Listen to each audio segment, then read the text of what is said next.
Hello and welcome back to Crossblitz. Today I'll be diving into Starscape planes, doing another set of triple mask runs.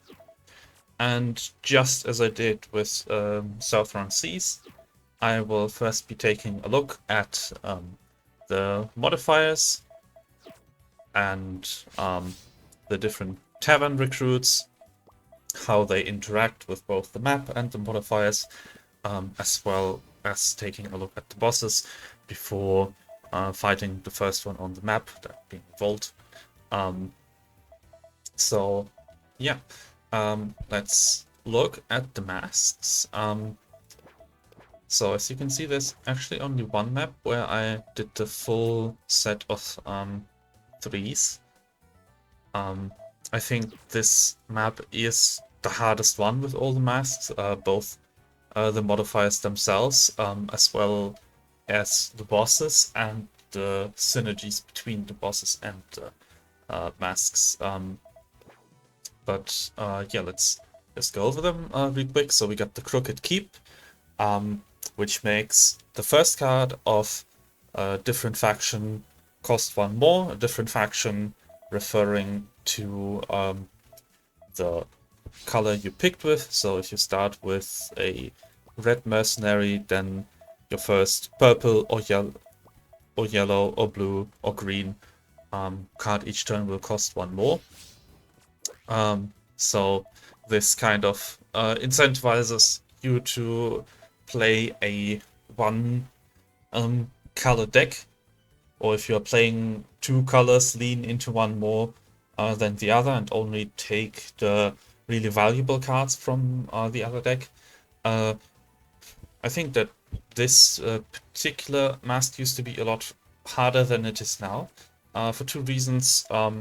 One, back like a couple of updates ago, you had way less mercenaries, so some mercenaries only had like one other side recruit that they could use to keep the deck one color, and also you were not able to skip any mercenary like you are nowadays. Also, you can re-roll now if you don't get a matching set.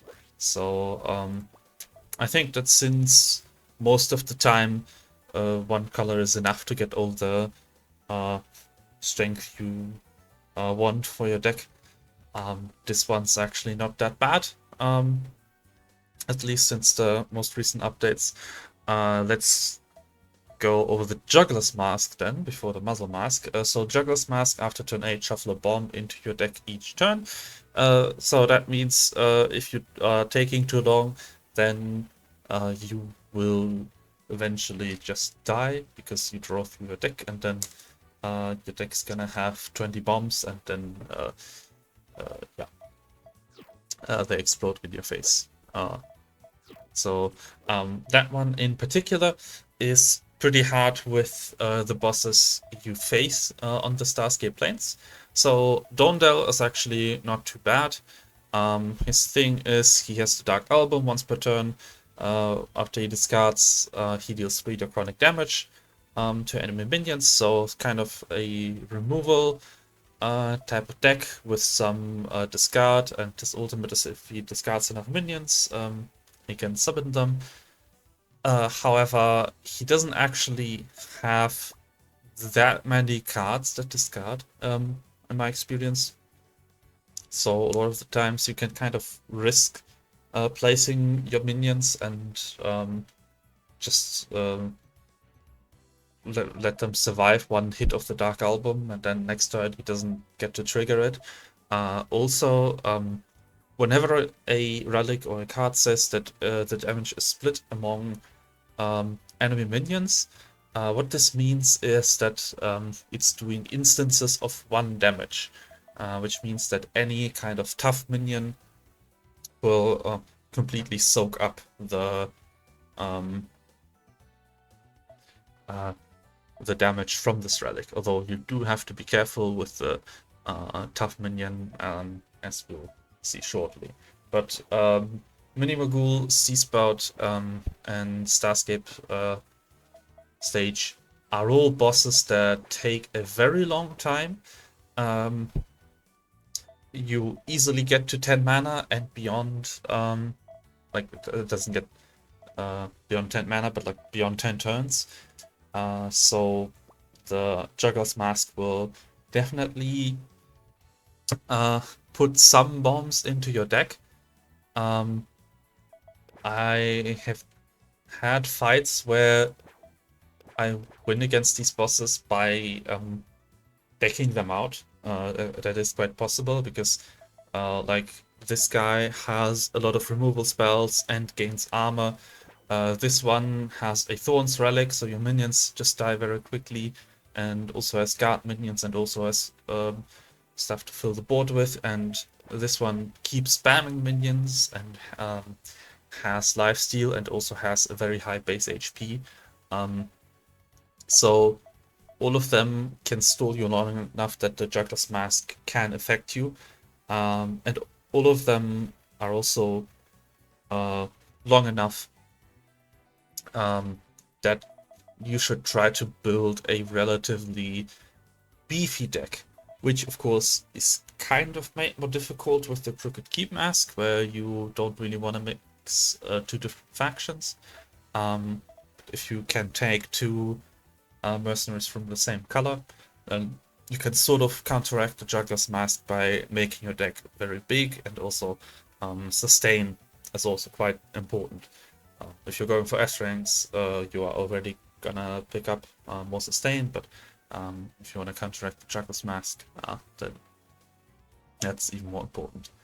And then the most tough mask, I think, the mask that for me personally makes this the least enjoyable 3-mask map is Muzzle Mask. Friendly minions that deal damage to the enemy hero are silenced. It's actually not worded quite correctly, because what it actually means is friendly minions that hit the enemy hero are silenced. There are a couple of ways in which that can make a difference. So, notably, anything with trample. As long as trample hits a minion and only deals damage to the hero by overkilling the minion, it will keep all of these attributes. So yeah, silence is an effect where a minion loses all buffs, all effects, just basically becomes the vanilla version of this of a card.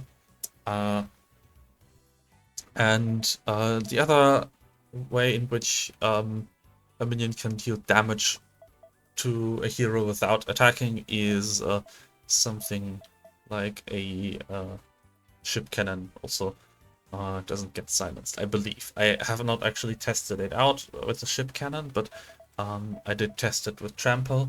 And I know that there are some other effects in the game where it says like when a minion deals damage to a hero, do X, and then it only does X when it actually hits the hero. But yeah, this one is extremely detrimental to a lot of minions.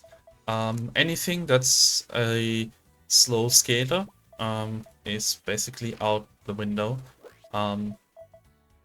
That's not particularly new. Like Sauron sees as the ephemeral mask, where minions with a lot of power gain fleeting, so die immediately. So a lot of restrictions that were there for Sauron Seas also apply for the Starscape planes. Like, for example, Broodmaster Break with his blood tokens. But yeah, also any kind of engine minion, any kind of minion that wants to stay on the board to provide value over time, or just maybe block as long as possible. is gonna become useless in 2 turns, basically, if it attacks.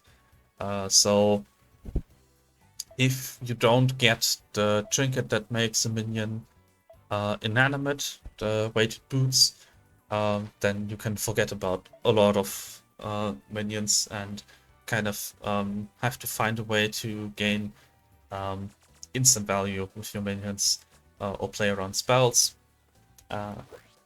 So yeah, this is a very punishing mask. It's as you can see, I've actually only done it for 1 map. Just because I don't think it's very fun to play around, but I'll strategize a bit and we'll try to find a way to beat that mask. So let's go over event notes before I dive into the minions really quick. So see how that contributes to the strategy on that map. So most important events on this map, I'd say, are well, we don't actually see it here, but there's like a little hammer, but yeah. So we have the dungeon torture room. Dungeon torture room can provide you with certain relics. It can give you the Blood Key, I think it's called. It's a relic that gives you a 3-mana spell to revive a random death minion each turn. Pretty good get, especially since a lot of the bosses on this map become very dragged out fights. Getting this sort of relic is quite valuable. Just once you get into a top deck war where both you and the boss draw 1 card per turn, you basically get double the value each turn by reviving a random death minion every turn. Usually there will be some death rattle minion in your deck that you'll be making use of, or even if you don't have any, it can also revive minions on your side of the board that the opponent has played. The traits to get that relic are either mischievous and or aggressive. Out of those two, mischievous is definitely the more preferable one. Aggressive means that you have to take a fight to get that relic, and the fight in that event is actually pretty tough. Like, this guy can definitely kill you. He has a lot of removal, he has lifesteal, and a lot of late game potential. He has this kind of death rattle deck that generates value in the late game, and survives the early game by just life stealing or stealing your minions. So if you have if you want to get that relic, and you see an aggressive or a mischievous minion, pick the mischievous one, because the mischievous minion just has to take like, I think 5 points of damage, or maybe 10 points of damage, to get that relic choice, which is definitely less HP than you'll be losing if you take the fight with an aggressive minion. Alternatively, an extremely powerful relic, elder relic you can get at this event, is the Severed Hand.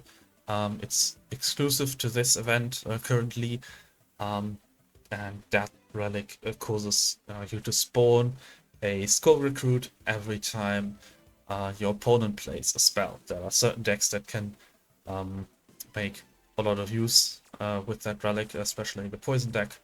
I'll definitely try to showcase that strategy. with Lieutenant Juniper.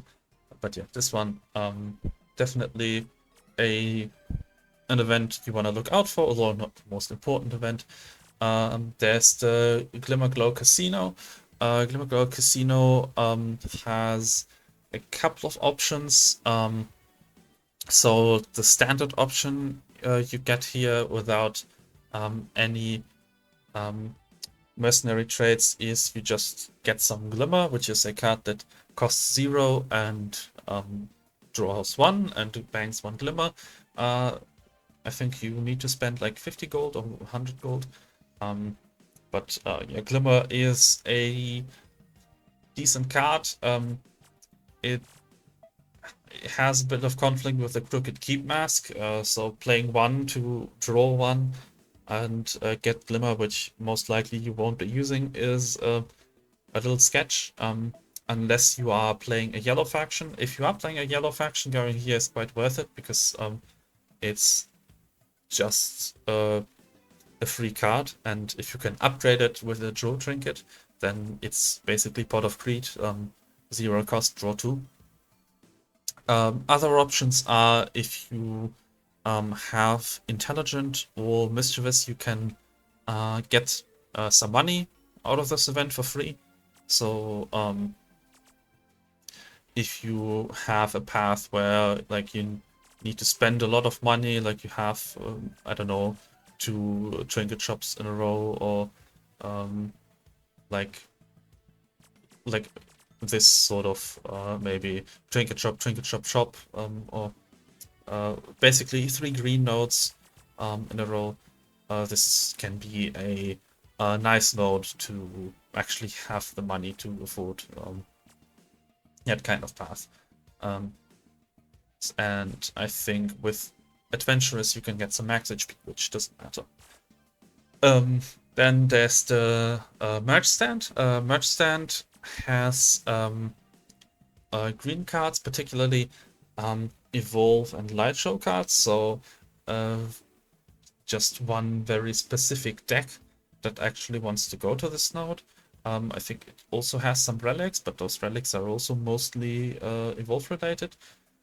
So there are basically only 1 or 2 decks that actually care about the merge stand. Otherwise, just ignore it. Then Minimagul Mana Vault. Not particularly useful. There's a couple of cards you can get here. Master Holden or something like that. It's a 4/4 for 4 mana that gains stats for each card you play during that turn. Can be okay if you play any sort of deck that spams like a specific type of card, like Nilmi plays a lot of candles in one turn.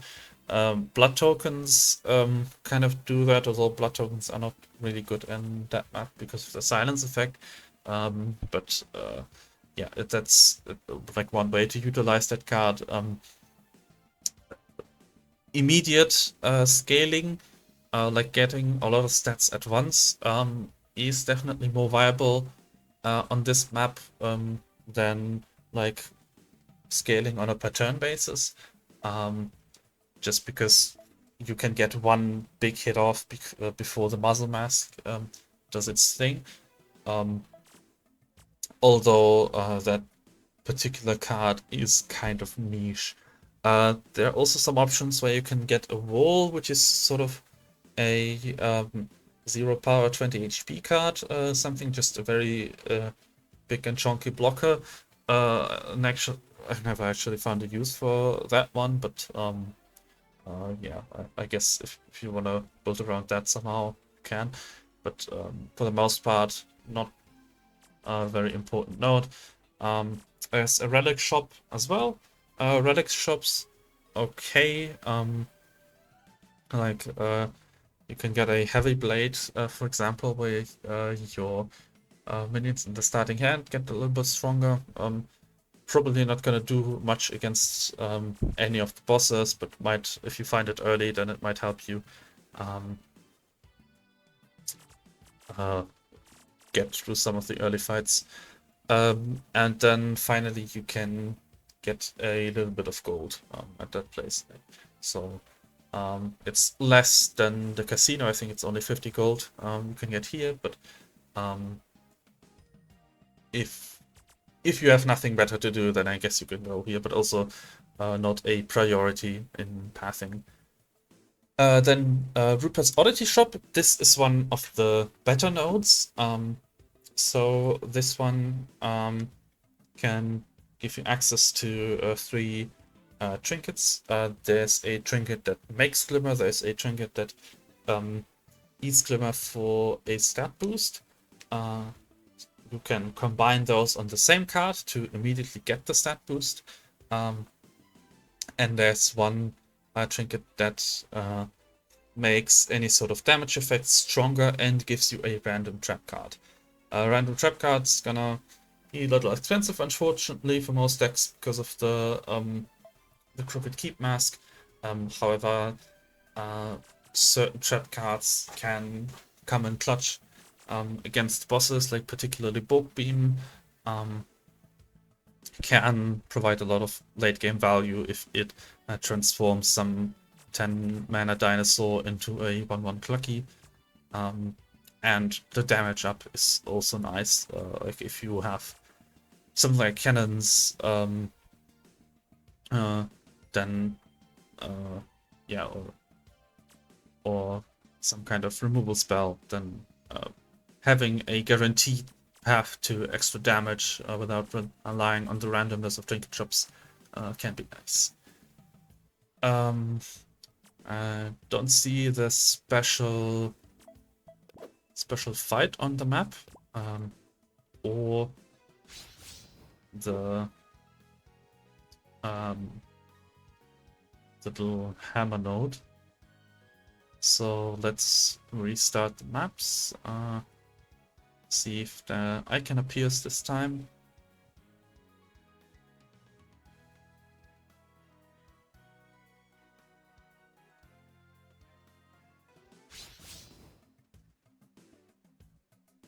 Okay, yeah, this time it's on the map.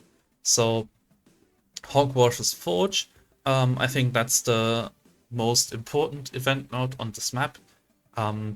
It can give you 3 different trinkets, or rather it always gives you 3 different trinkets you can buy. There's a trinket that for epic minions that makes them spawn a cannon behind. So obviously pretty good for the cannon deck, also pretty good for like any sort of pirate based deck. Nice thing about cannons is that they don't attack directly. They're just a 0/5 blocker unit, or even if they get an attack stat, they're inanimate, so they still don't attack, which means they're not affected by the muzzle mask. However, even if you don't have any way to utilize the cannon, a 0/5 is just a nice blocker. Like if you have a cheap epic minion, like there are a couple of 2 mana epics, then you can just slam that on there and get a good block card for the early game. Then there is a trinket that increases Draconic and Pyro damage by 1. That one's a bit more situational, but if you have Draconic and Pyro spells in the deck, and you have an Anana minion that can stay on the board for a while, it's pretty decent. It's best with cards that can immediately utilize the bonus. So best example for that would be Rez has a card, a 1/1, where if you play it, you gain a Serpent Song, which is a Draconic spell. for 1 mana, so you can play that card and the spell you get immediately gets buffed. So even if the minion dies the very next turn, you still get some value out of their spell buff. But in a lot of cases, I skipped that particular trinket, but the last trinket you can get here is Hothead. And the fact that you can get Hothead, so Hothead causes a minion to immediately attack an opposing minion when you place them. And there are a lot of minions that really like this trinket, sort of as like an immediate way to remove, but especially on this map where a minion attacking the hero instead of an opposing minion means that they lose their value. Getting a guaranteed way of putting Hothead on something is extremely useful. So biggest example of minions that like Hothead is Lieutenant Juniper. She has the poisonous trait where she one-shots any minion she attacks. So and also Archer, where she doesn't take any damage in retaliation, just so you can just play her, kill a big minion, and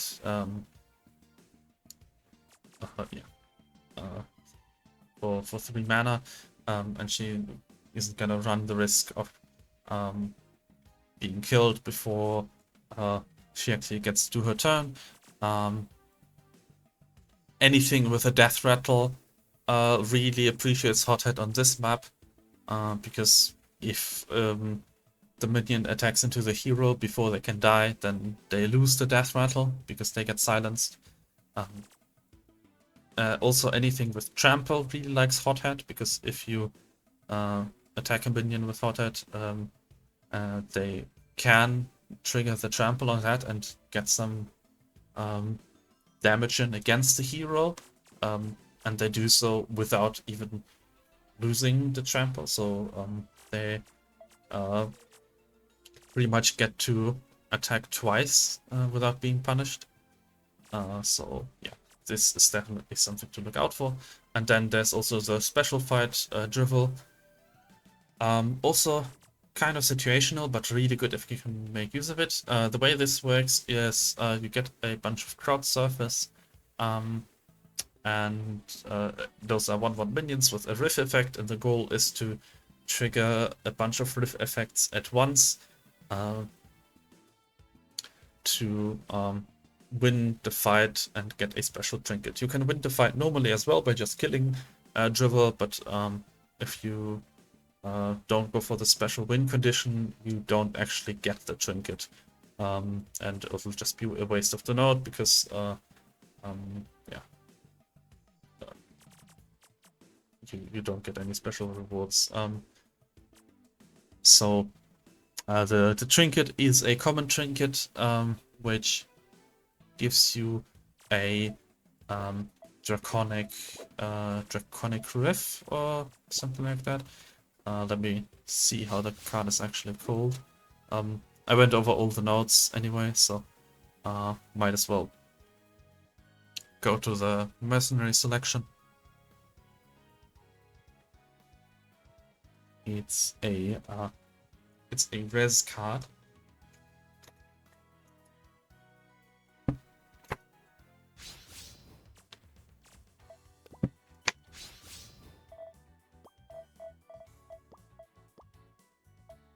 Power code. So you give any minion on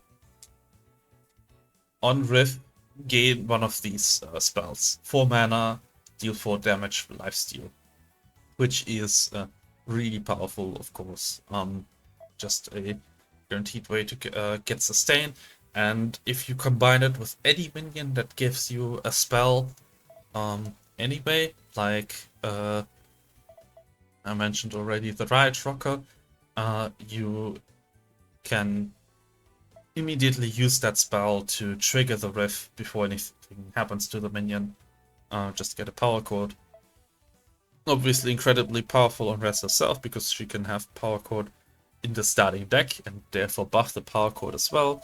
But there's also like Lieutenant Juniper who can play the Spore Whisper, which gives you 1 poison. So then you play the poison to turn the poison into a Power Chord, basically. And that is not just sustain, but it's also a way to go through the enemy health without solely having to rely on minions. If you can win that battle with the special win condition, definitely try. Like, even if you don't have res or Lieutenant Juniper, that for draconic damage is with lifesteal is extremely useful. It's just you kind of it's kind of tough to get the special win conditions sometimes. Like if maybe you clog your hand too quickly, or maybe the enemy dies before you can actually kill him with a special condition. There's like a special like point system. I'll explain the fight when I get to it. But yeah, if you can get the opportunity to utilize that, definitely do that. Right, then let's go over the bosses and then over the minions. So I already said Dondel, not that much of a worry. He has a little bit of removal, but he is definitely the easiest fight out of all 4. There's Mini Magul Mana. So Mini Magul Mana does a couple of things. First, he gains Glimmer, and then he converts that Glimmer into armor. So he's very tanky. He also has a lot of removal spells. Yellow removal spells in particular, which means that he also has a lot of card advantage. He has those stab and grabs that can kill something, and then copy a minion in your hand.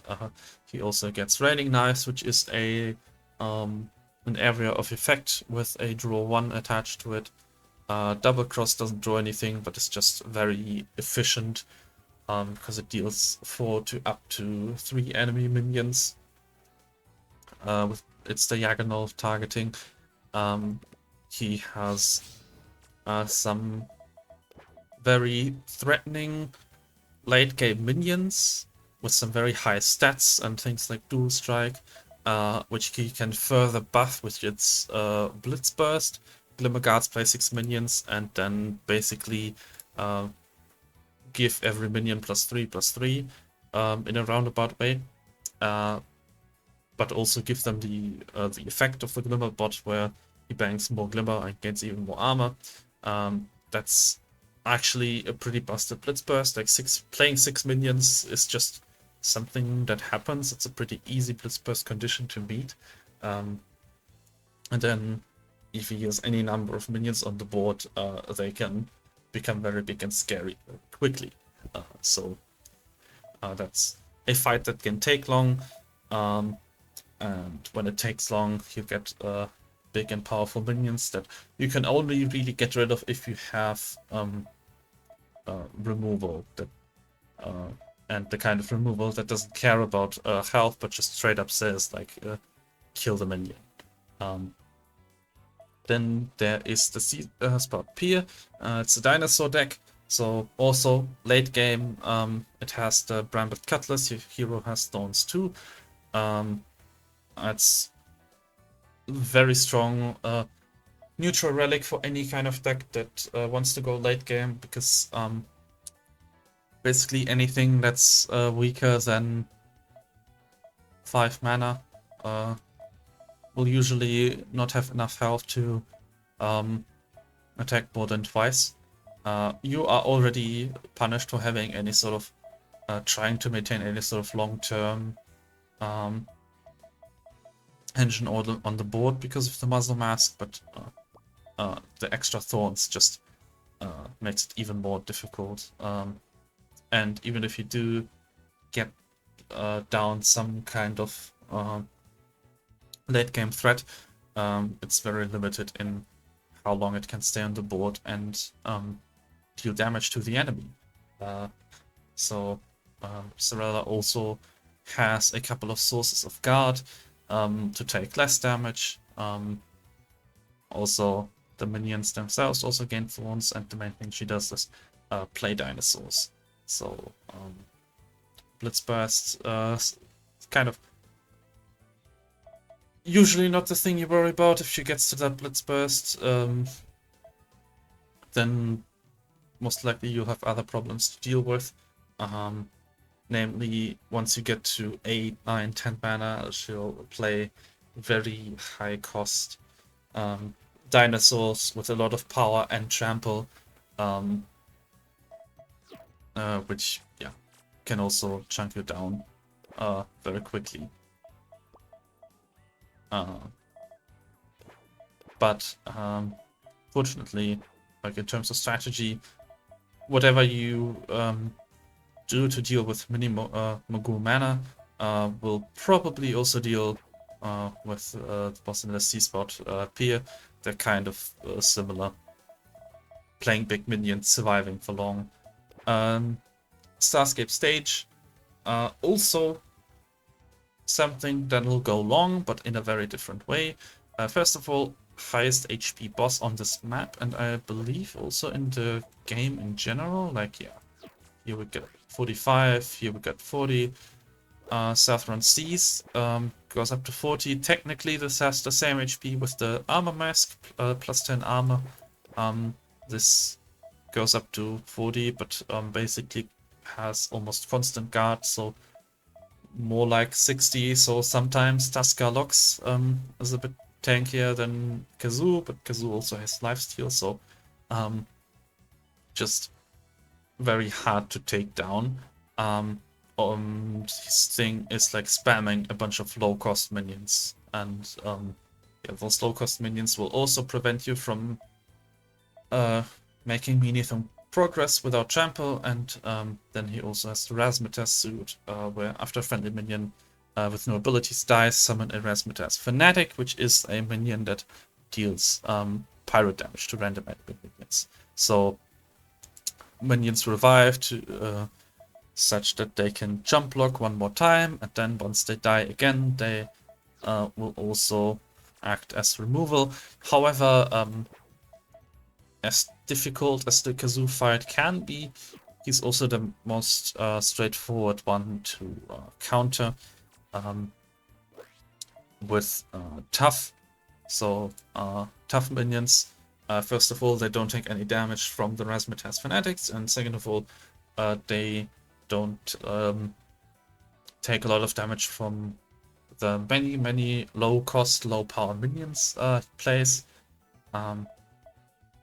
And then there's also a particular relic which I usually ban to show drop in the run. All players have -1 Pyro, Frost, and Draconic damage. Usually you'll be able to utilize those damage types more than the enemy can. However, for this guy in particular, this just means that the Razzmatazz Fanatics don't deal any damage because you reduce 1 pyro damage to 0. And then finally, what you have to keep in mind is that you need to have several board clears, because his Blitz Burst is that once he summons enough groupies, which is a certain type of minion that he can summon a lot of, you'll fill the board with crowd surfers, which are 1/1s that will most likely become 2/2s once he plays a spell. So you need to have several ways to clear the board. One, because he'll be able to activate that Blitz Burst multiple times, most likely. And two, because you need the consistency to actually draw the board clear before he gets to activate that. Because if you don't have a way to kill all of those minions, they can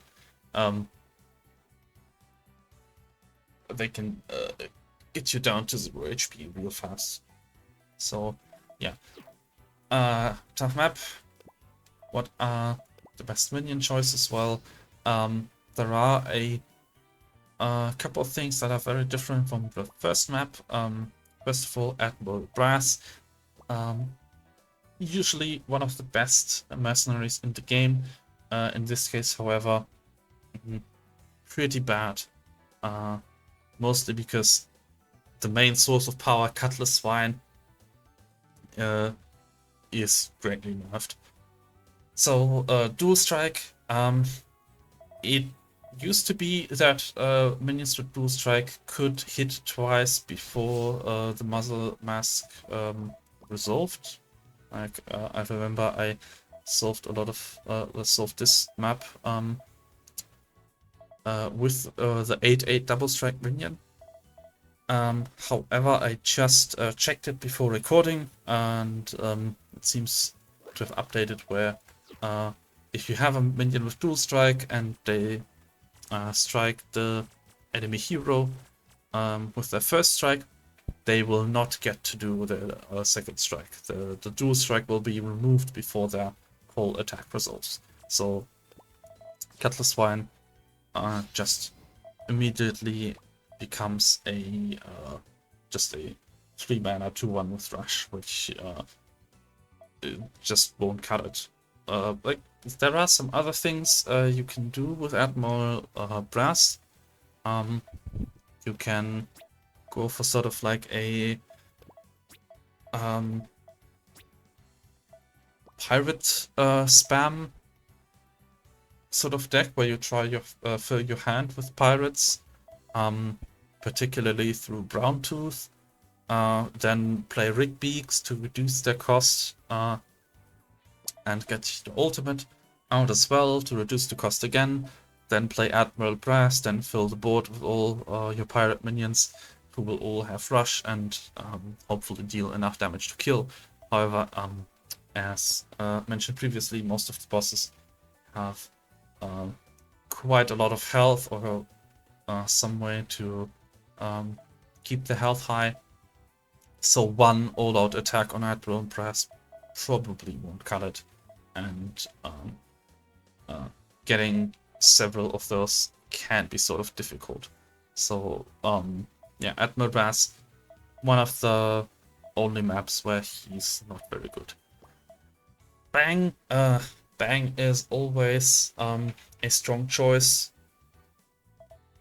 just because he has a very powerful finisher card. On play it, remove every bomb from both players' decks and deal 4 pyro damage to random enemies for each removed.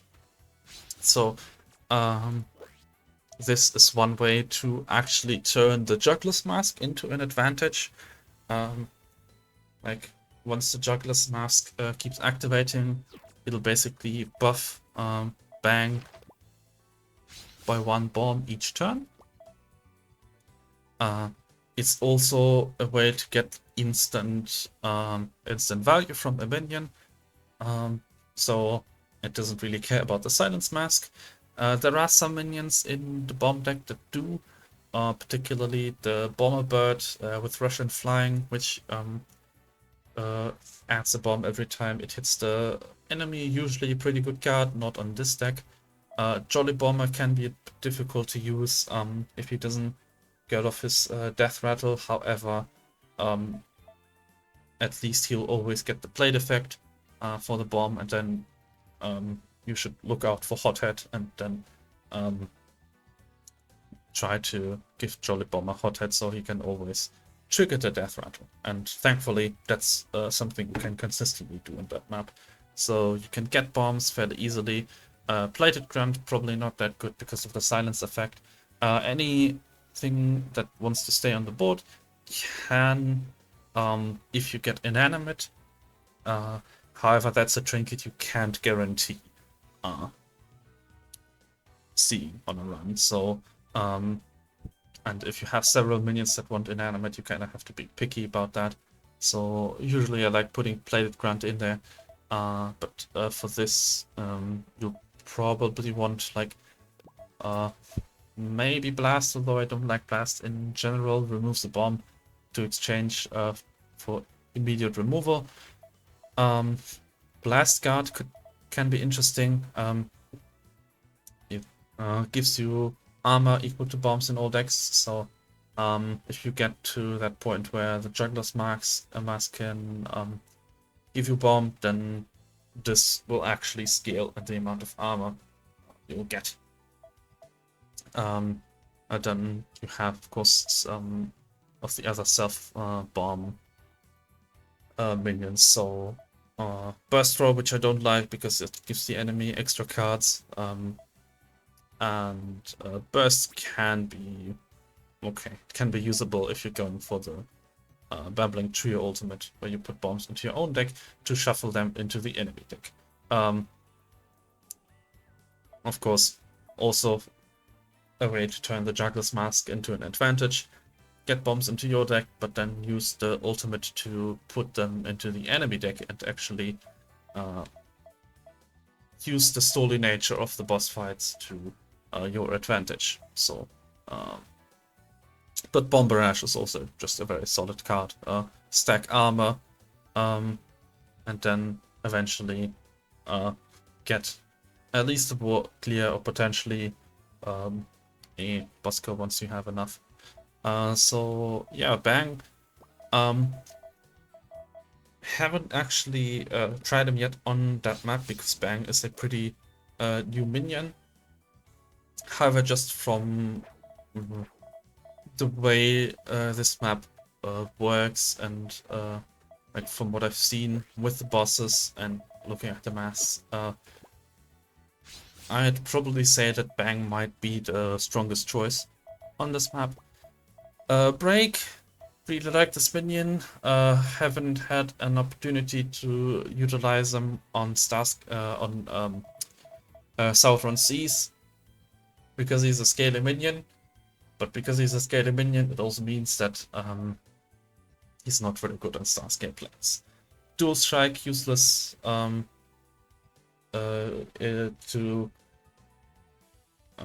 deal damage against the hero. He'll lose Tough, he'll lose Relentless once he attacks, and he'll lose all the power buffs he's supposed to get from his ability. There's probably some ways to use him still, like you can get the blood tokens to trigger some riff effects, maybe. You can get some extra pyro damage, like the Flame Time Warlock has two consistent ways to buff up the damage. Both the pyro and draconic damage +1 trinket and the +1 damage and gain a trap card trinket will do stuff, and then blood summons might be able to do something if you can get a couple of those, but generally speaking, his kit is kind of not made for this map. Mostly because both the self damage you get from the Rose Whip relic that buffs your power will just be neutralized by the Muzzling Mask, as well as the blood tokens that buff your minions. You'll lose those buffs as well. Then Muskets pretty alright on this map. Might be his best map.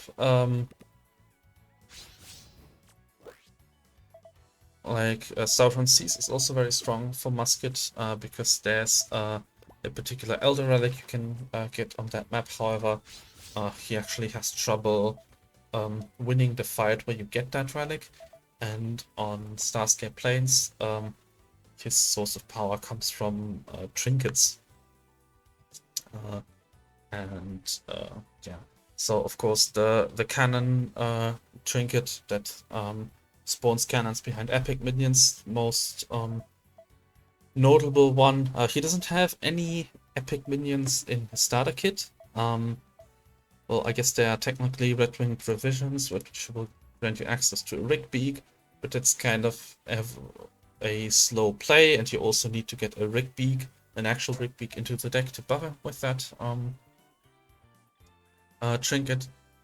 However, if you pick up anything with epic minions, any sort of other faction or just in your card rewards. That's a very good buff. Funny to put that trinket on musket as well. Like I guess you do that with an epic minion. It's just a bit hard to utilize the space because you kind of need a plus shape, or rather a T shape, to get all of the cannons, because he already spawns the cannon to the left and to the right, and then spawning one behind him. Usually you won't have the space to actually do that.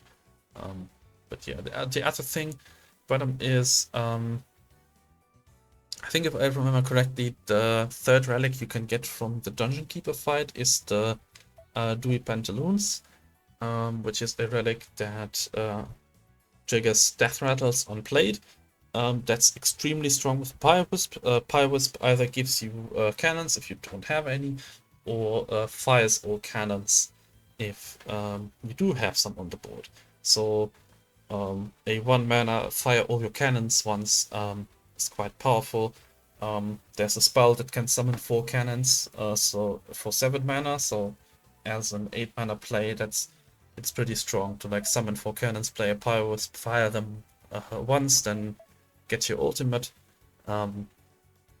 fire them twice each again. You can also buff the cannons with the damage trinket that gives you a trap card. So consistent way to make your cannons stronger. Or alternatively, one of his elder relics you can get is the Armada Bolster. Oh no, it's a general tricorn, but it gives you a Pyre Armada for 1 mana. It says here on the card, reduce the cost of the Pyre Armada by 3. So as your turn 1 play, you can transform your cannons into Pyre Cannons. And those are basically like cannons, but they deal Pyre damage instead of just regular damage, and they have some innate power, which acts like thorns basically, like they deal retaliation damage when they're attacked.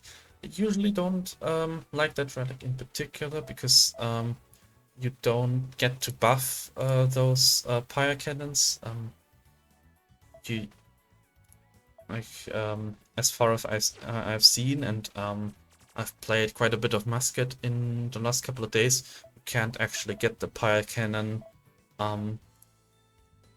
in the deck. Like, it just doesn't show up as a card reward. You can only get it through transformation, so you can't buff it, unlike cannons, which can get stuff like thorns or tough or barrier or extra health, or just extra damage. However, on this map, you can actually buff pyro damage by putting the extra pyro damage trinket on something.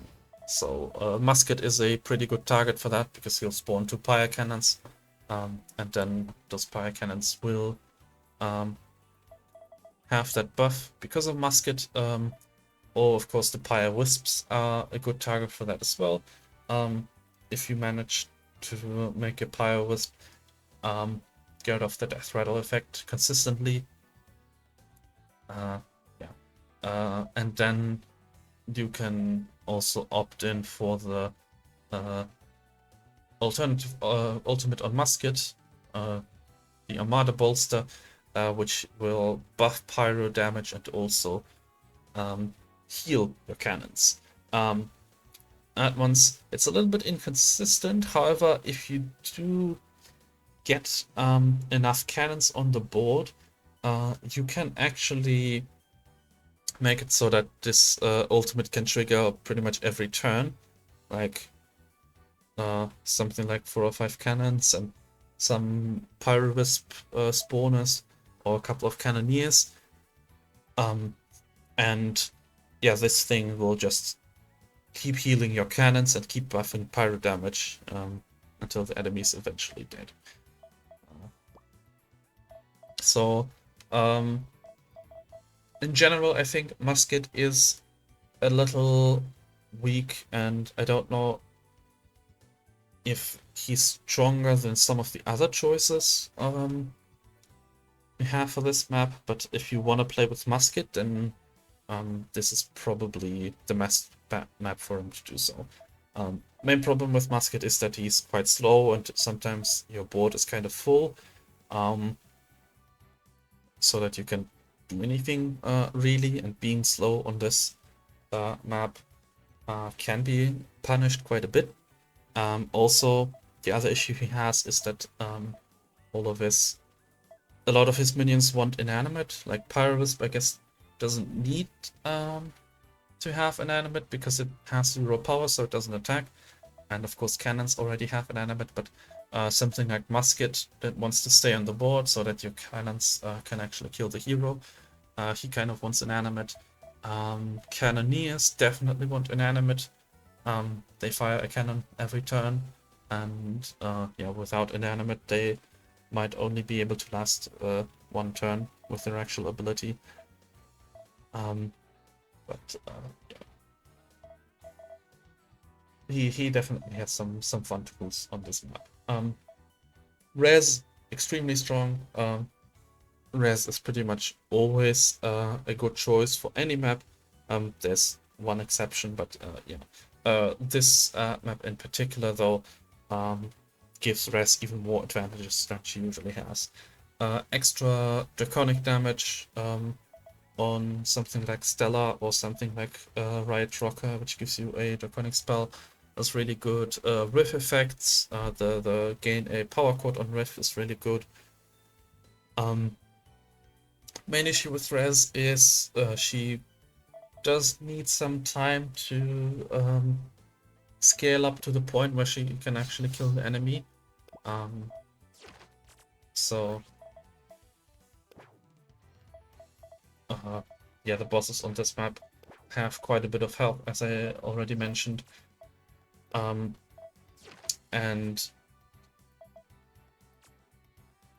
like there's sort of a dilemma going on here where you want extra draw, like through her Elder Relic, for example, to get the extra cards in hand to get to your scaling quicker. But also if the fight lasts too long and she doesn't get enough scaling to kill the enemy, she'll easily deck herself or start taking a bunch of damage to the Juggler's Mask. You need to find things like Wham Bam Jam, which is a 7 mana plus 3 to your draconic damage and draw a bunch of spells. And you need to be able to buff and clone your power chords, which will be your ultimate source of damage. So there are some things you kind of have to strategize around with her. But I'd still say she's the most powerful choice. She's also basically unaffected by the Muzzler's Mask. She doesn't care about silence because she just plays a bunch of spells. But yeah, I'll definitely solve one of the boss fights with Res. And then Lystra Starscale. Yeah, probably okay because groupies already don't have any abilities. Her thing is groupie spam, so yeah, you don't really care about the fact that they're silenced. She also likes to use the Razzmatazz suit. After a friendly with no abilities dies, summon a Razzmatazz Fanatic. The relic of the final boss. You can actually get that for your own minions. And she already likes that relic. And that relic actually synergizes with the Muzzler's Mask, because once a minion is silenced, it is considered a minion with no abilities, even if it had abilities previously. So the Razzmatazz suit will actually trigger. So yeah, she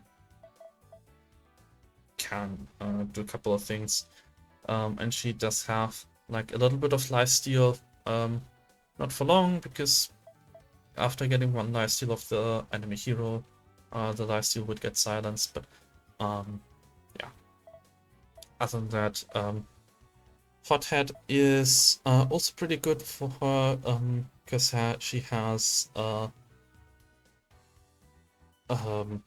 ultimate that relies on you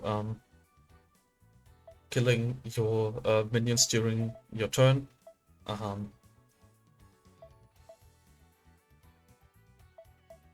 so alright choice, I would say. Nothing that particularly stands out, nothing that particularly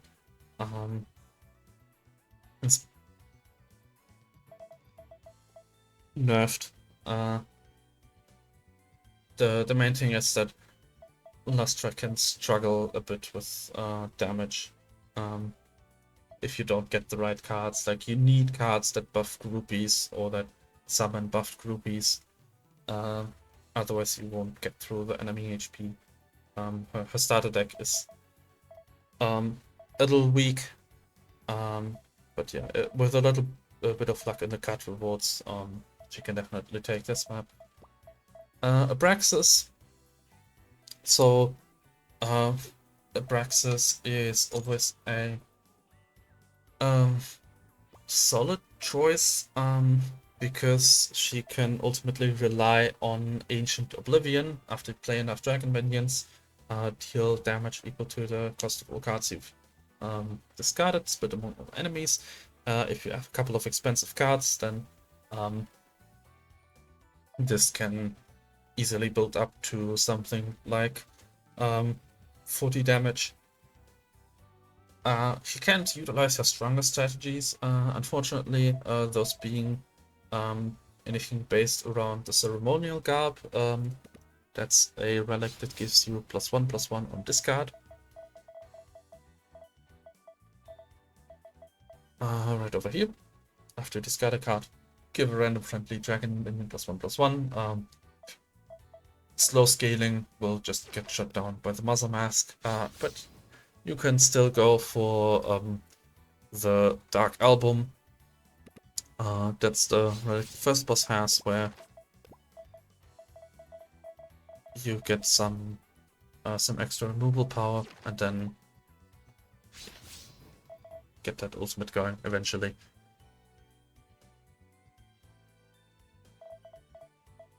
Then Dragonbrand. So Dragonbrand's pretty alright on this map. If you are going for anything that involves the Severed Hand, he's a good secondary pick because the Severed Hand summons Skull Recruits. So you can take him to get Skull Recruits and buff the Skull Recruits, and then try to remove his other cards that you're not gonna play, especially if you're playing two different colors. You don't really want to play his cards.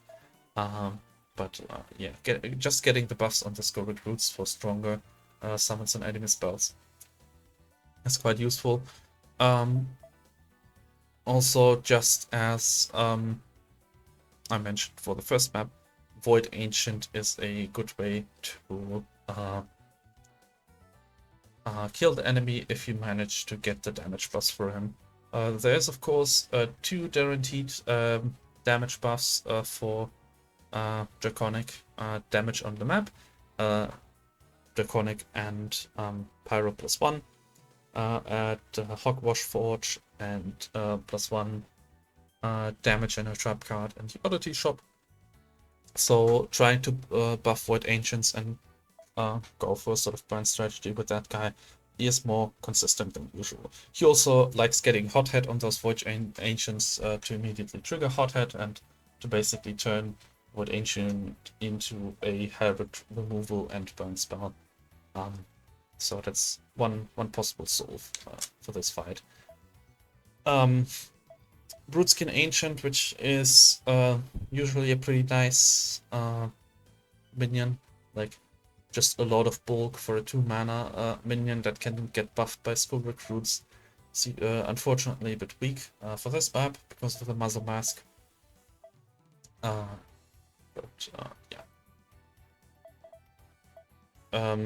He combines well with Raz because Raz has ways to scale Draconic damage and then Void Ancient is a good payoff, because any sort of scaling on draconic damage will be multiplied if you get Dewey Pantaloons Relic, which triggers death rattles on play. So if you buff like draconic damage 3 times, then this guy will deal 10 damage. Then that'll actually take care of the bosses pretty quick, as long as you have a way to deal with guard minions and the like. So just as on other maps, I would say Dragon Brand by himself, not the most powerful, but a very strong support pick. Golem minions, yeah, I mean, I can quickly mention them, but just like the first map, the problem is they kind of slowly scale over time by using merge effects. Like a starter deck has the Morgentron, which merges golems, so they kind of want to create the ultimate like super mega robot with all the abilities, but once that thing attacks, it'll just lose all of the abilities. So just like the first map, the only archetype you can really go for is rockets. There is some support for rockets on the map. You can give like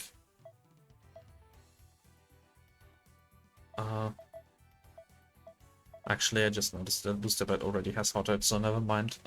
Yeah, so you can try to go for rockets and deal indirect damage with those rockets. However, the only starter card for the rocket sub-archetype is Booster Bot. So you kind of have to rely on card rewards to actually get there. Wick. I usually like Wick as sort of a preemptive support pick, I call it. Like you pick Wick, but then you don't really rely on his own deck. Instead, you pick a secondary deck and then have Wick for his strong removal options, as well as some other useful cards in the yellow deck. However, in terms of actually killing the enemy, yellow, and in particular this archetype, is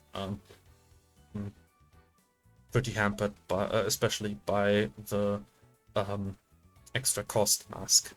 So this guy Steel is playing cards from other factions, but since cards from other factions will cost you more, you will have trouble of actually benefiting from the extra cards he gets with like Swipe, Transact, Wick, which is usually a pretty good payoff. Also gets nerfed heavily, basically just a vanilla 7/7 because it will lose dual strike. So wouldn't recommend that guy. Similar thing with Ziggy. Ziggy also kind of struggles to get damage by himself. Can buff damage on Ziggy Stardust and try to get some mana reduction somewhere by aggressively hunting for trinkets, and then the strategy sort of becomes to stack Glimmer, ideally with your ultimate, and then get to play Ziggy a bunch of times to deal face damage. And in the meantime, you can sort of stall with Borg Blaster. However, the thing is that Ziggy also wants to hunt for relics just as much as he wants to hunt for trinkets. Because he kind of needs extra Glimmer sources. The Glimmer deck by itself is sort of inconsistent and actually getting the Glimmer you need. And yeah, other than that, the yellow deck just kind of lacks the damage cards you need to win against tanky bosses. I mean, Ziggy is pretty good at tanking a lot of damage because he can get that relic that converts Glimmer to armor. So it is possible to try to deck the enemy, but then you kind of need to find removal to deal with the big threats, and yellow is good on removal in terms of like efficiency and card advantage, but just in terms of sheer damage output, it'll actually struggle to remove dinosaurs and stuff. So yeah, also wouldn't particularly recommend. I mean, there's the Bulk Blaster, of course, which is pretty strong, but because it returns to your hand whenever you get Glimmer, but again, you just need the Glimmer somehow to actually trigger the splurge effect. Definitely playable on that map, you just need to get some luck but to get all the pieces fall into place. By himself, he's a bit weak. Then trap cards. Trap cards have some value on this map, particularly the Book Beam is good at dealing with things like dinosaurs or Minimagul. Recoil rockets can help against the last boss who spams a bunch of small minions.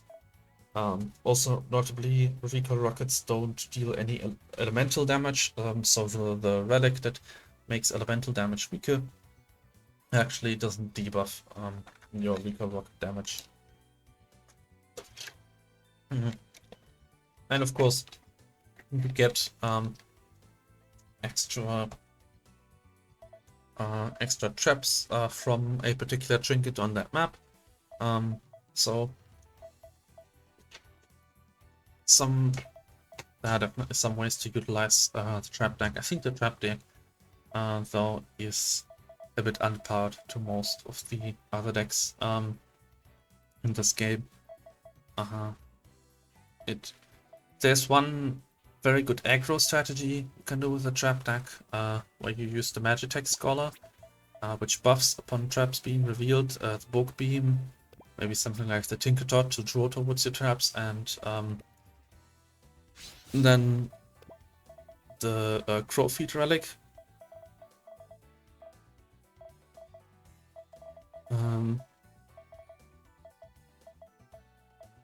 Where is it?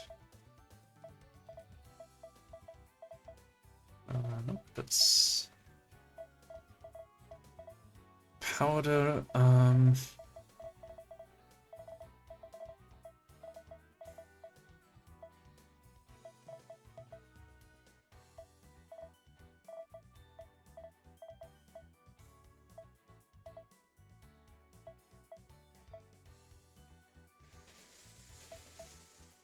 There we go.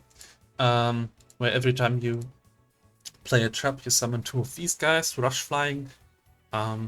So you play these, you play traps that are immediately triggered, and then the Magitech Scholar will buff those rush flying minions, and yeah, then they'll hopefully very quickly chunk the enemy down. However, the Starscape Plains bosses are a bit too chunky to consistently pull that off. It's a very fun strategy.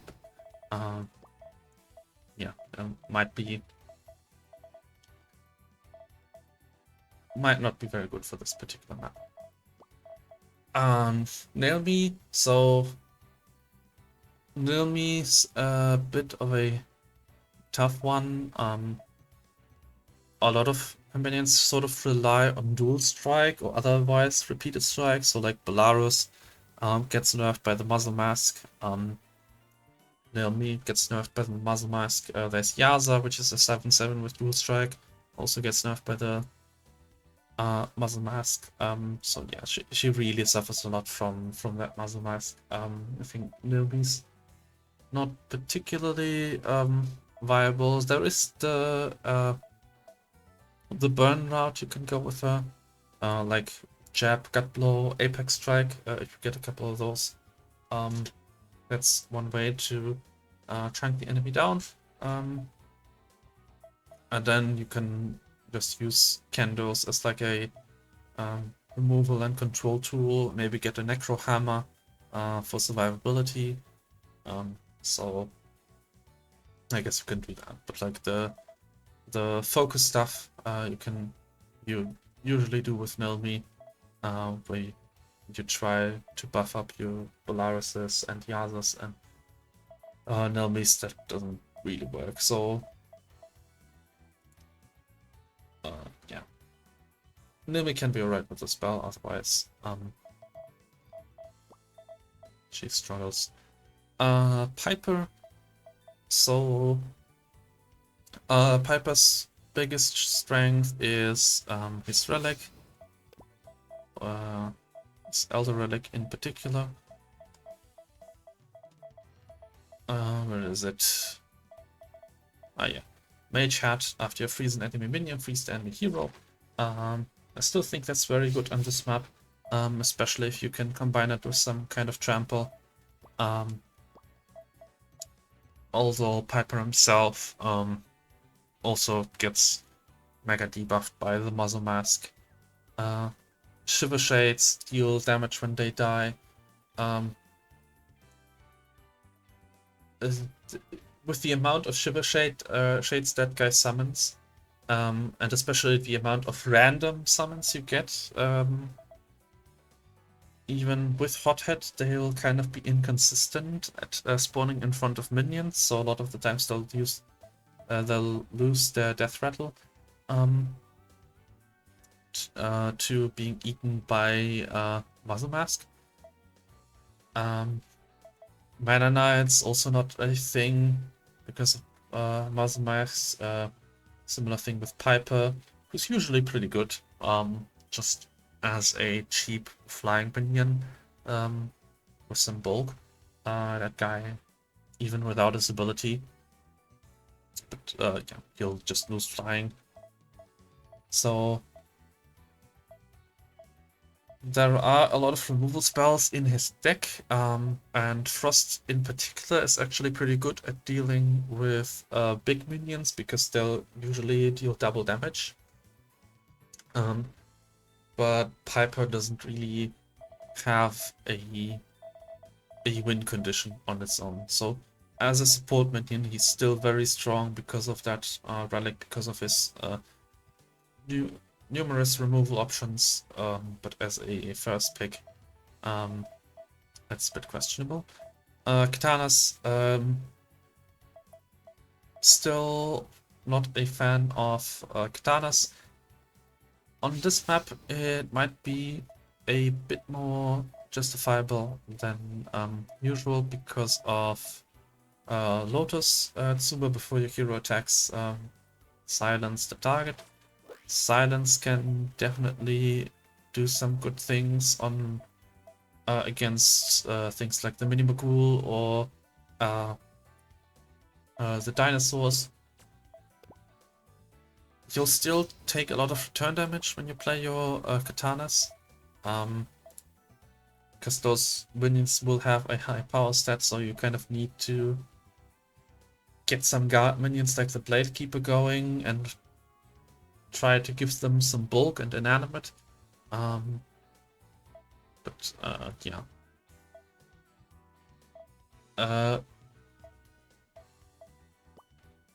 He can work towards his ultimate as a win condition. Like where you sharpen the katana a bunch and then convert it into direct damage. Yeah, the other ultimate turns your basically makes it so that your katana renews itself whenever you play it, and also targets minions in a cross shape, so you can have one turn where you remove a bunch of stuff at once. But if you want to kill the enemy and don't have another source of damage, which on this map Sen will struggle, because usually you do that with the Ronin, who can attack the enemy anytime you play your katana or any other damage spell. But once again, Muzzle Mask shuts that down for this guy.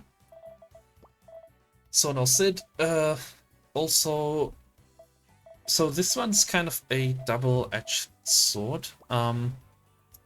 He does do a lot of scaling, which clashes with the Muzzle Mask. However, there are ways to play Sono Sid where you buff your minions to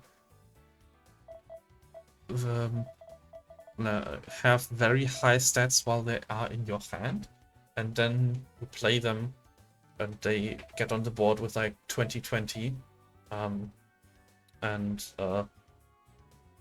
you either have removal spells or you use your ultimate to free the way for them, and then they'll just kill the enemy in 1 or 2 hits. And yeah, so in particular, his ultimate, when he devours enough friendly minions, he devours all enemy minions and gives their stats to your minions, is pretty strong against the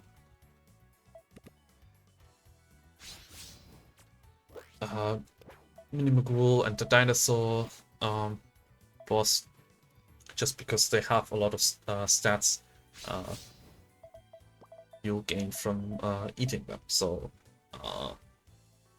Devoted Deckhand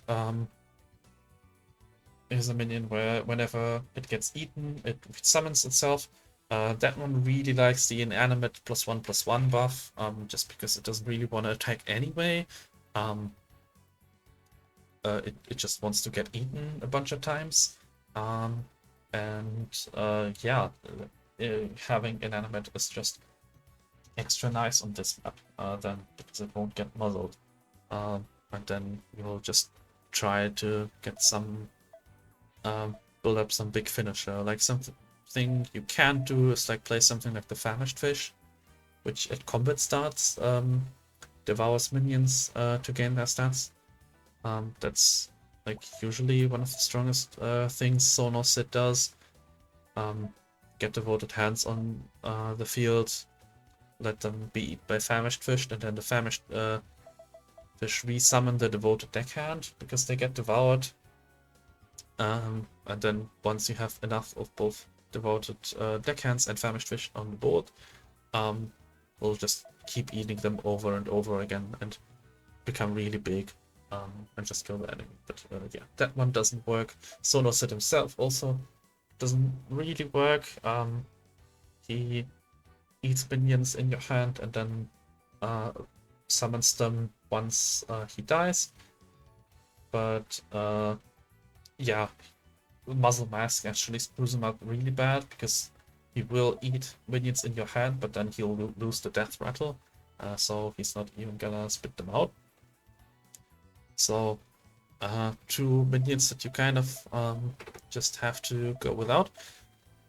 However, he can still do something like buff a Hangry Clucky in hand, and then the Hangry Clucky can eat something on the board, or like Hydra Fin, usually kind of too expensive.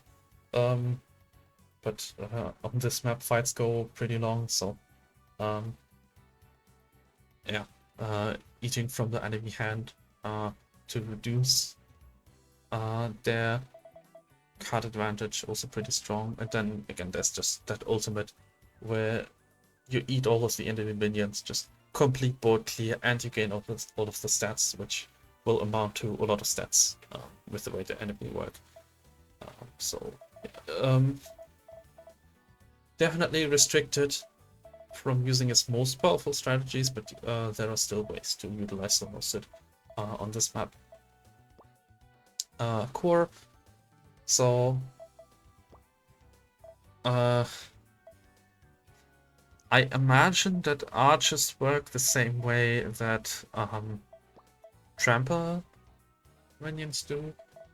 I'm not 100% sure because the way archers are animated, it looks like they deal like 1 damage repeatedly. Like once they kill the enemy minion, they deal a bunch of damage to the enemy hero, but they're not affected by tough, so maybe that's just a visual thing.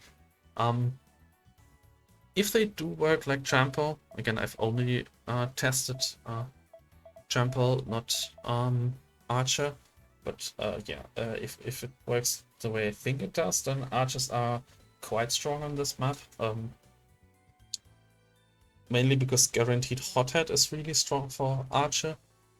For the same reason it's strong for trample, like you just play it in front of the minion and immediately get some damage through to the enemy hero as well. And there are some things you can do with archers where you force them to attack, like old quiver. Give them +1 power, force them to attack. So if they're in front of a minion, they can use that to get some damage through. Kuro can also build up some very high combo tiles with his signature minion. Commits that double the power of all friendly archer minions until next turn. Usually not particularly relevant because 7 is a bit of a high ask. But yeah, on this map, high cost minions are definitely more relevant. Pretty funny to get with something like Overgrow, because then you get 2 doubles. So just the guy himself will go from 4 to 16. And like 2 16 archer minions are pretty much enough to kill the enemy by himself. Like just 1 more archer minion and anything will die. Of course, Overgrow is a rare trinket, so even if you aggressively hunt for it, you're not likely to see it. But if you just want to get the win in the bag, that's one way of doing it, I guess. And yeah, you also have some thorns, I guess. If they do attack the enemy, they will lose archer, which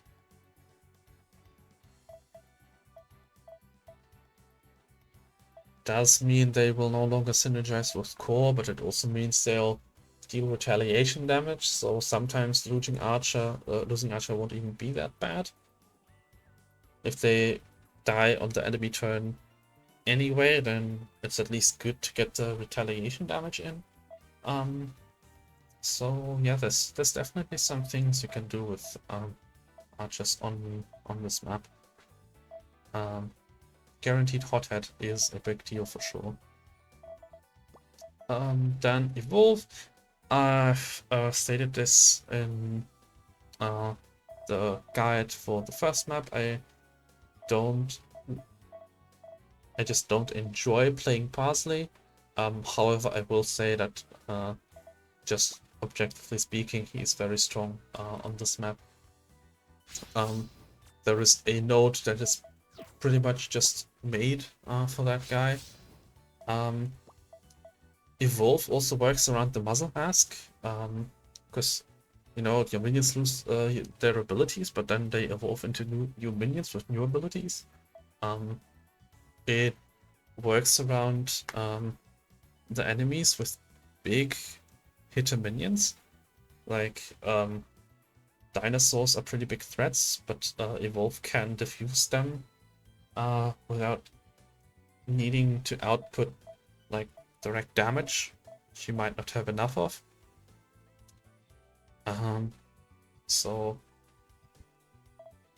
yeah, just the special shop he has and the way he works around the muzzle mask and the way he interacts with the bosses actually makes Parsley a pretty strong choice on that map. Lieutenant Juniper, that's my favorite one for this map.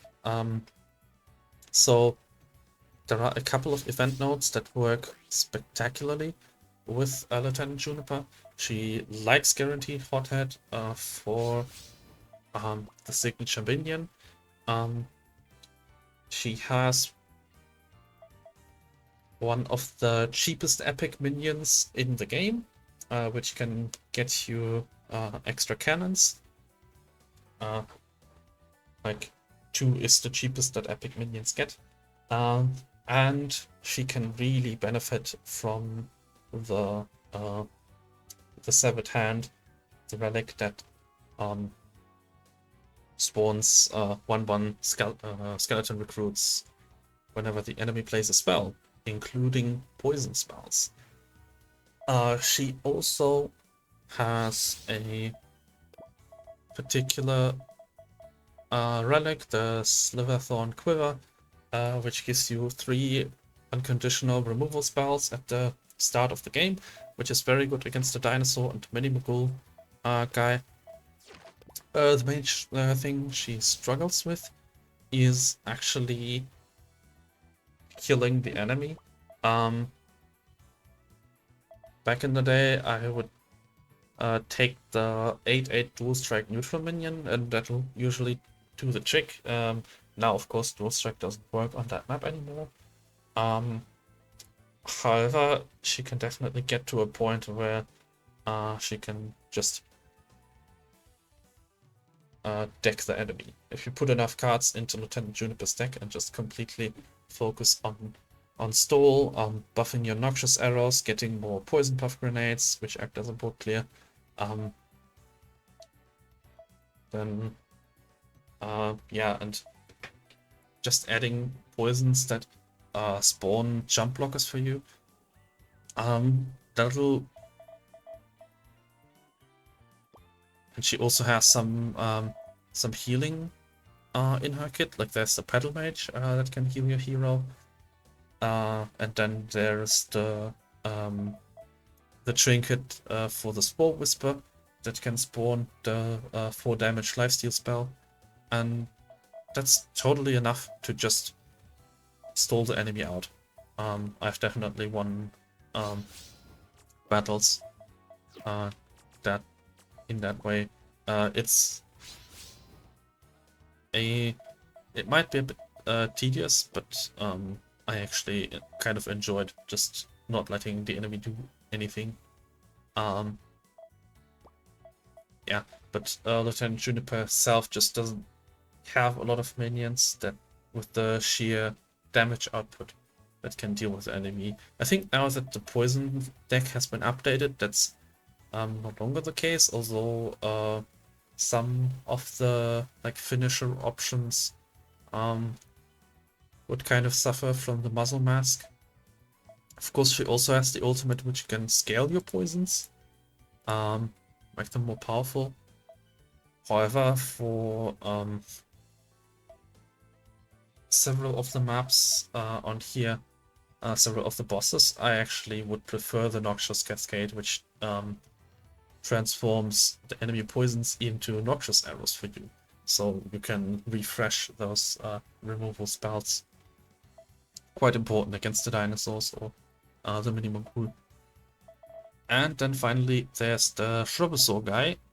He's also pretty strong. I've already mentioned Trample. Trample is a good workaround around the muzzle mask. Guaranteed Hothead makes Trample minions a lot more powerful. So yeah, he can also create new cards, like Signature guy adds Shrubbesaurs into your deck, and I think there's some other, like the Shrubbesaur Egg, which also creates new Shrubbesaurs, so that'll work against the Juggler's Mask. He has some ramp, which on one hand doesn't isn't that important when the fights get to 10 mana anyway, but on the other hand, getting there faster can give you a good edge in the battle, especially since extra mana will buff your Buckaroos, which will be your main source of damage. Usually I like the Razor Sprouts quite a lot, as well as some early game pressure. However, the Razor Sprouts do suffer from the Muzzle Mask more than like the Buckaroo does, because you kind of, with Overgrow and trying to play multiple of them, you spread them out throughout the board. But if you spread them throughout the board, then some of them will be silenced, and once they're silenced, they won't be able to buff your other Razor Sprouts. So a good alternative for Stomp. It's just a nice removal spell. It can clear a column. So yeah. That's all the minions. So for the first map, there's kind of a couple of things I can try. So what I'll definitely use is Nilmi for either the second or the third map.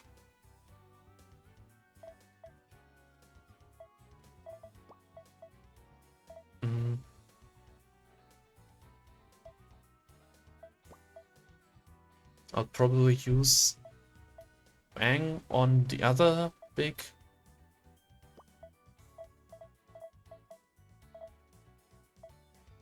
map. Yeah, I think I'll start with Res today. So start with the spell deck, sort of circumvent the removal relic from the enemy, even though for that enemy in particular it's not that important, but yeah, still nice. And I'll go with Power Chord, which will be my win condition probably. Concert Grace, which is a way to buff draconic damage. And then usually I like to go for Stellar. Riot Rocker is pretty good on this map as well. Just because the Rift buff or the draconic damage buff is pretty useful. However, the sheer control you get from Stellar's damage ability, as well as the sustain from a lifesteal, which pairs well with guaranteed hot too. Just makes that a very strong pick. I feel like Concert Grace and Power Chord are kind of mandatory, unless you're going more for the Serpent song kind of build. That is, so she has the Serpent Sigil, which reduces the cost of Serpent songs every turn by 1. In that case, you can sort of go for Encore, generate 3 Serpent songs, basically, like you play this for 4, this reduces the cost by 1, then next turn the cost is reduced by 1, so you get 3 of those spells. There's like a nice 3 and 4. You know, you play the Concert Grace, buff the damage, get Encore down. And then on the next turn you play a bunch of Serpent songs. And then you still kind of want Stellar to get some lifesteal in the deck, because this will let the enemy basically do anything for turn 3 and 4. Which is kind of unfortunate, because the Riot Rocker doesn't really fit in to any of those decks. Regis Ribbit kind of suffers from the Muzzle Mask problem, unless he gets an animate, in which case he's pretty good. the Draconic and Pyro damage buff does stack, so giving him basically +2 on those elemental spells is quite nice. You can also get the Cannon Trinket, but that will get pretty expensive. Like, you probably won't have the money to do that. Yeah. So just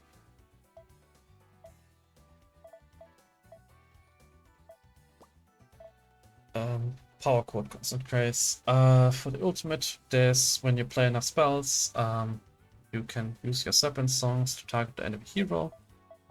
Or when you play enough Serpent Songs, you recast all of the Serpent Songs you've played so far. Since I'm not playing any Serpent Songs, I'll just take Beat Drop. It might make a difference, like that one free Serpent Song I'll get. So, yeah. Just take that.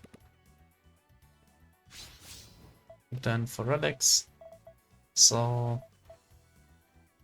usually I ban the Brilliant Elixir, but Brilliant Elixir can be pretty good for us, because she doesn't really rely on minions. I don't need to ban Cursed Burr, because I'm probably not gonna pick up any sort of pirate deck.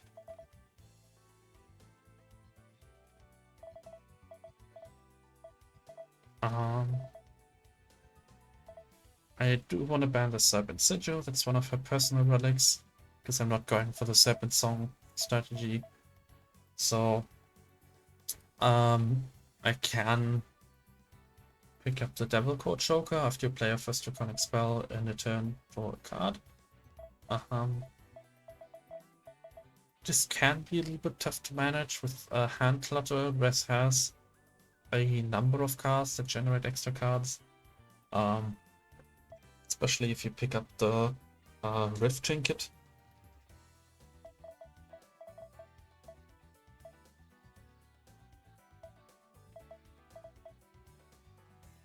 And I really like getting the Bramble Cutlass for res. Just extra thorns give you a lot of time to scale up without really having to care what the enemy does in the first couple of turns.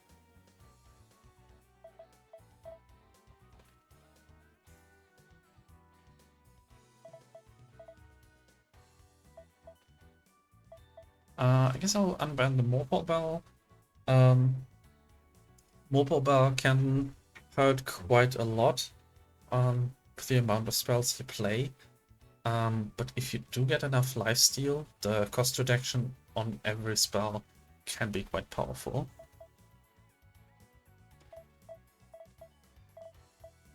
I don't want to nerf my Draconic damage. Always ban Death Dice. Molded Moonshine's kind of whatever. The enemy boss won't play pirates. And you don't know if you're gonna face pirates in the hallway fights. Heavy Sword also doesn't matter. I think since I do have a couple of free bans, I will ban the Devil Court Choker.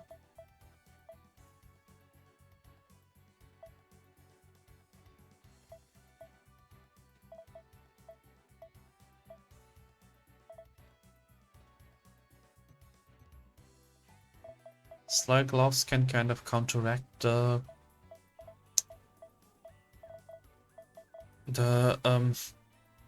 mana nerf on different factions.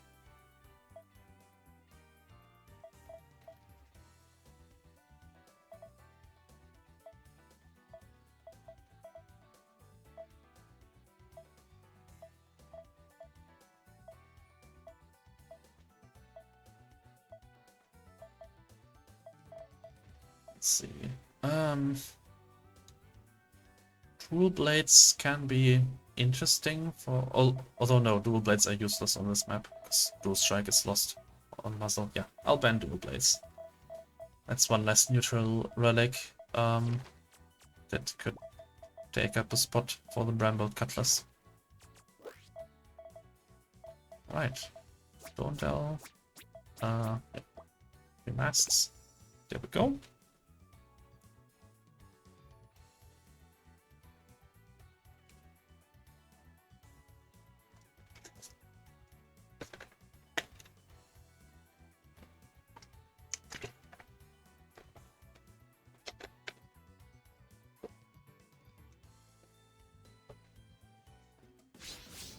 Alright, so let's see what the maps look like. Looks like there's a dungeon keeper pretty early on. There is cannons and hothead also in the first half. There is a drivel which can get me some extra lifesteal, but it's pretty late and it's mutually exclusive with the second elite. However, the second elite is the dungeon keeper, who's a very dangerous enemy. First elite is blast. That's definitely more manageable. Blast means I would have to skip out on both event nodes in the first half. Depending on what I get as my secondary companion, that doesn't really matter. If I get Dragon Brand, I would really like to go here. Dragon Brand really synergizes with Res and likes to see the relics you can get at this node. And I think if I get Dragon Brand, I am strong enough to take on the Dungeon Keeper towards the end of the map. And yeah, he'll also like to get Hothead from the Hogwash Forge. If I don't get Dragon Brand, then I guess I'll go for the Elite in the first half and just take on the special fight at the end of the map. So for the first battle, there's Browntooth and Scalp and Ricky. That's probably Scalp and Ricky over Browntooth. Browntooth is actually quite a scary enemy. Of course, first battle, you win pretty fast. On this map, the first battle enemies actually have 5 HP and not 15. But if you see Browntooth later on, he can overwhelm you. Like, he spawns a bunch of pirates with Browntooth, and then later on he'll have Rig Beaks to make them cheaper. And yeah, you can just spam the board, and he'll basically never run out of cards. As a first fight, he might get something strong from that Browntooth spawn, so yeah. Scalp and Ricky is only really concerning if the Scalp and Ricky lives too long, but he's a 3 cost that I can pretty easily remove with my Stellars, so I'm not too concerned about that.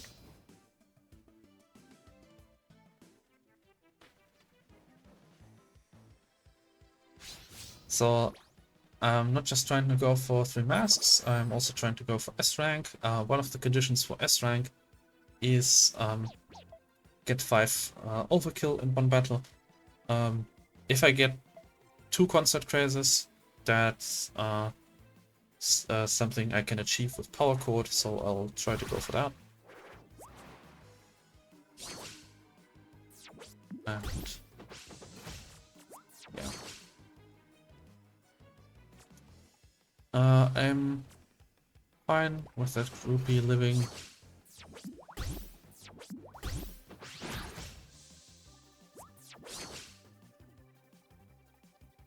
Can kill those groupies with my Stellars.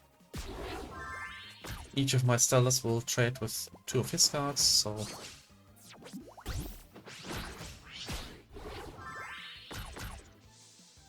that'll mean that I'll pretty quickly take over the battle to the point where I can do whatever I want. And yeah, just as mentioned, the Scalp and Rickies are only a concern if they stay on the board where they can buff these 1/1s. However, at most he can have 1 of those at a time, and then my Stellars will take care of the Scalp and Ricky and whatever minion he buffed on that turn.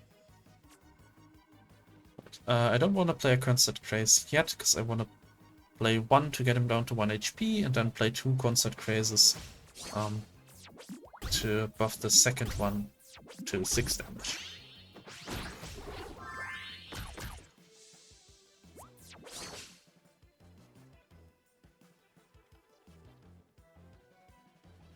And I should probably play a res now.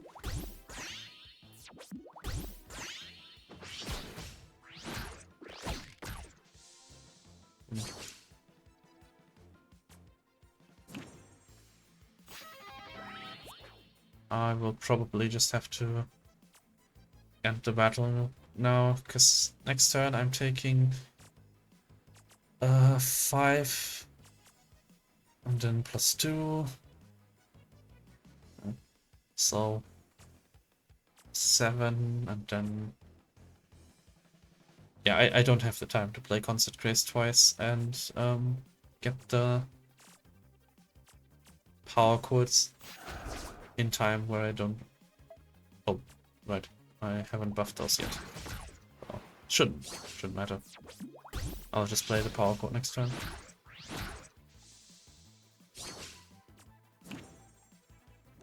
Or do I?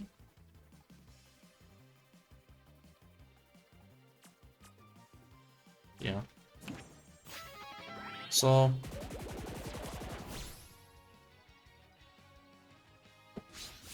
again, first fights with res, if you have power chords, is pretty easy, because 2 power chords just kill the enemy. The question is, can you get the overkill out of the way immediately? It's not like, if you don't get it, it doesn't really matter, because you'll probably get it later on. But it's nice to just not have to think about it.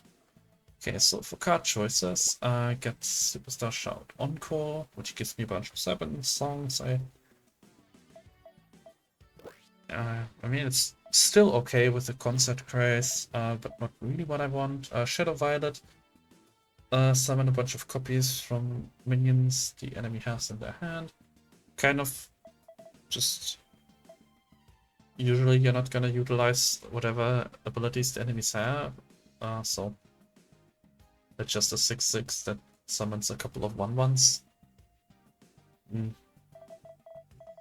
Not particularly interesting, although Legendary Tag is quite good, as you can get some nice buffs, although a lot of buffs, junket buffs don't really matter on this map. Requiem of Curses is pretty nice, though. Deal 1 damage to your hero and gain draconic damage for 1. So basically, the more of those you have, the more it'll hurt to play these. But if you play these on the first turn, then just 1 damage to yourself is basically nothing. So definitely appreciate that. Then I got Chaos, Give a Minion Barrier, and Relentless. Don't really care about minion buffs. I'm really playing around spells, and Relentless will be lost to Muzzle Mask Silence a lot of the times. Demon Pact's quite alright. Gain control over enemy minion with 2 or less power. Surprisingly useful. There are a good number of expensive minions that have like low power and a lot of health. Or maybe they have low power because they have some kind of synergistic effect that you can take away from the enemy. So yeah, it's one of the big threatening things the Dungeon Keeper uses. So if you ever played against it, you know how strong this can be. The notes on Riff adds random cards from the graveyard to my hand, so that's some nice card advantage. I currently don't have particularly cheap spells that help me trigger, but yeah, getting more power chords or Stellars or Constant Grace definitely good. You can control what you get, but I mean, you should build your deck in a way where every card does something good, and I think Res is pretty good at just not caring about what particular card she has. You can build a pretty tight deck. There's the card advantage package, add 2 Serpent Song to my hand.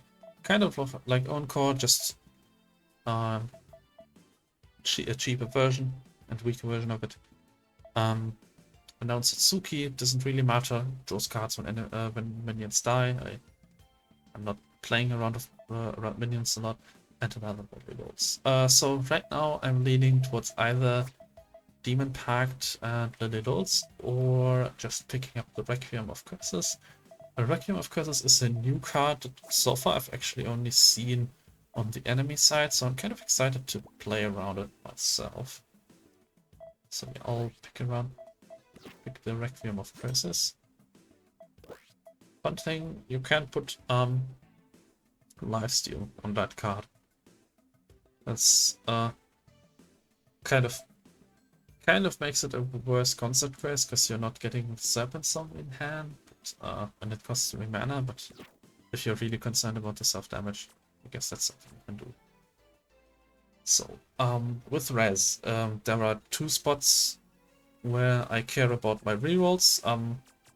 I think with Res it makes sense to splurge all 3 rerolls on the Elder Relic because Bramble Cutlass is just that good on her. On this map, I would also like to see the Dragonbrand. And since I have a pretty good path for Dragonbrand, I am actually willing to spend some rerolls for Tavern Recruits. I don't usually do that. Usually just either like pick whatever is best, and then if it doesn't really work with my deck, just leave that part of the deck alone. But with the way you're punished for picking up other colors,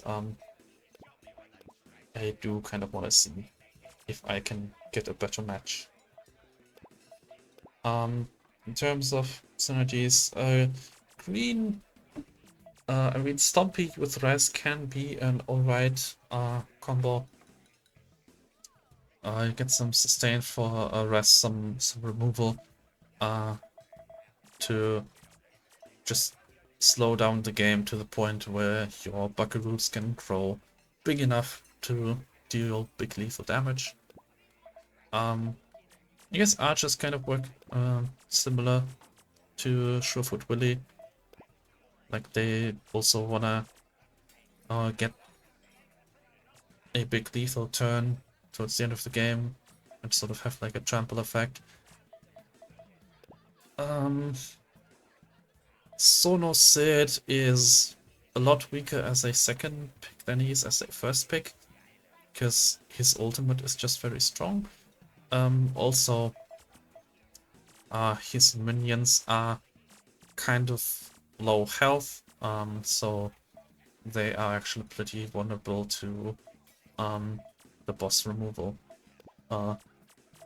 Shrubbersaur, so archers have a similar problem, they're kind of low health minions, but Shrubbersaurs don't really care. They have enough health that they can survive 1 or 2 Dark Albums.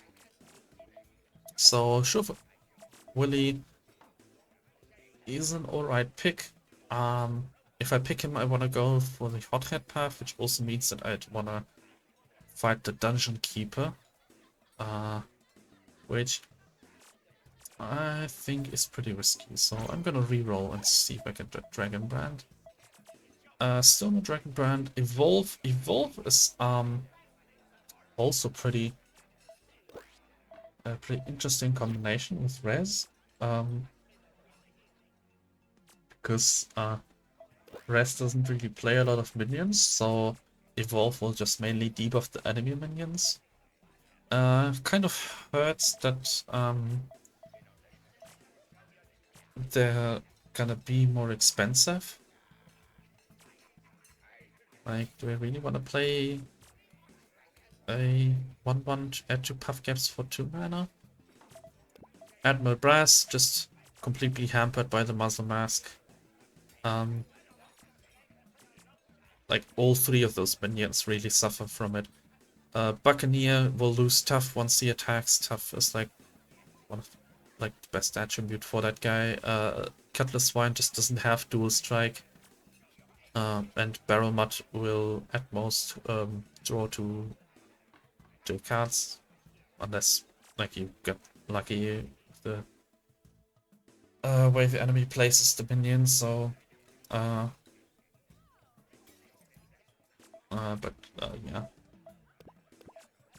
Naomi Contenders kind of nothing. Slow scaling is not very good. I mean, there are ways to play Contender in a way where she gains all of the stats at once. If you collect a bunch of candles. Yeah, Anonsatsuki just doesn't really work with res. There are some cards in Nilby's pool that can work fine with res. Just really lean into that extra damage.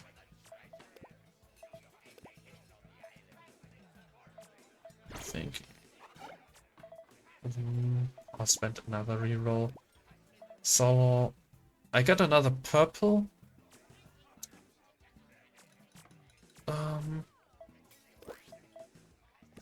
Deck Lystra Starscale. I'd say that Lystra Starscale can work with Dragon Brand, and Dragon Brand can work with res. Because like Dragon Brand can either lean into the Death Rattles and combine that with Lystra Starscale, or lean into like the Draconic damage from like Void Ancient and play with res. But I'd say that res and Lystra Starscale are actually not a good purple combo. She wants to play a lot of minions, and res wants to play a lot of spells, and they don't really have a lot to support each other. Like her Draconic boss won't do anything for any of the Lystra Starscale minions, and her minions. Like, I guess there's still Infinite Riff from Lystra Starscale itself. We summon Dancing Dragons, but that's more preferable if you have a lot of cheap spells, so you can summon a lot of those, and my spells are rather expensive, like 3 and 4. Golems just not good on this map. Nilmi's pretty good at this map.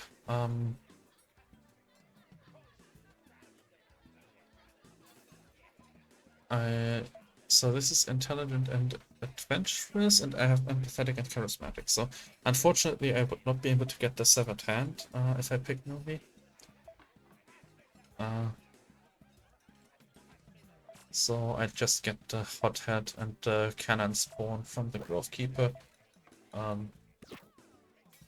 It's okay, but I think I'm willing to spend another reroll. And now I get Stompy back, I get Archer back, and I get the last purple faction card pool. The only one that I cared about was Dragon Brand, but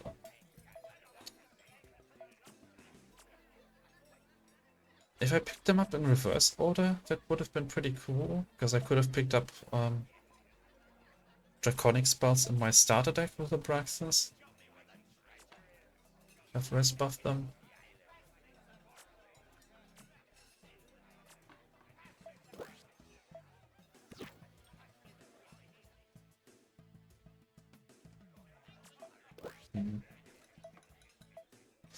There are definitely some ways to combine discard and spell. Like the Abraxas has like spell damage cards.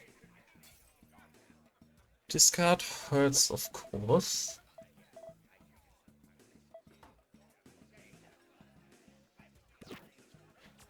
It is quite a big gold bonus as well.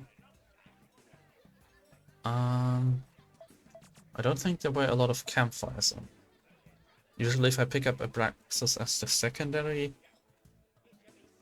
minion, I like having campfires to remove the skull, soul skin ancient. Rootskin ancient is also not very good with the muzzle mask.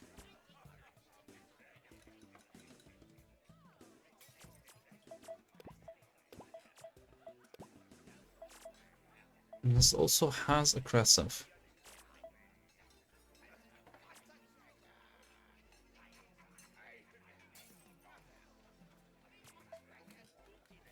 I don't know.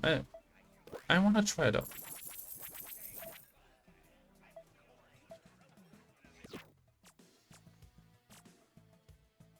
So yeah, maybe I go to the Dungeon Keeper and I will probably die in that fight.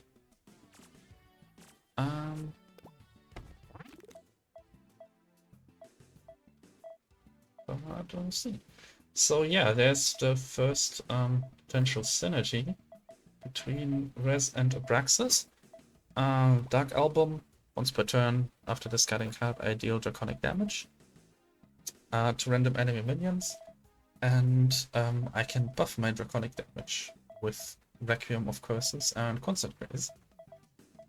So that my tiny agent turns into a nice removal spell.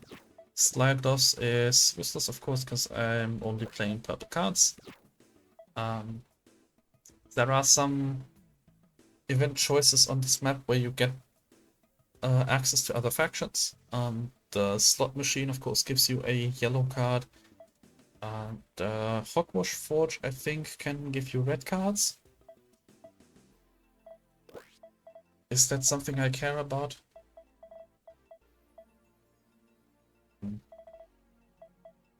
Not particularly. I do like the Hogwash trinkets.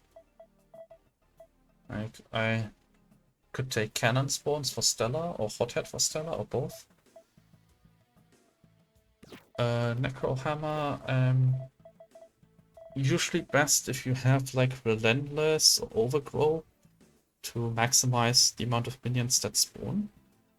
Don't really have that. Usually pretty bad with res in general because you're not playing that many minions, but of course now that I picked up like the tiny ancients and whatnot from the discard deck,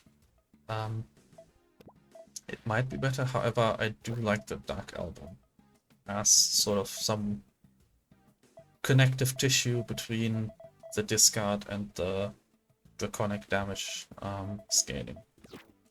I wonder why they have 3 skulls. Like, I feel like there are quite a few things in the discard deck that were designed to be specifically working with the spell damage side of the purple faction. Of course, discard's kind of tricky with any sort of non-discard deck because you are getting rid of your own cards. But there's also like the relic that gives you flux whenever you play spells, which prevents cards from being discarded. It feels like there are a lot of cards specifically designed to be at the intersection of those two archetypes. So I imagine that the compatibility score must be generated automatically, because I can't imagine that if it's something that's manually chosen, that Res and Abraxas would be rated as a 3-skull compatibility, which basically indicates anti-synergy.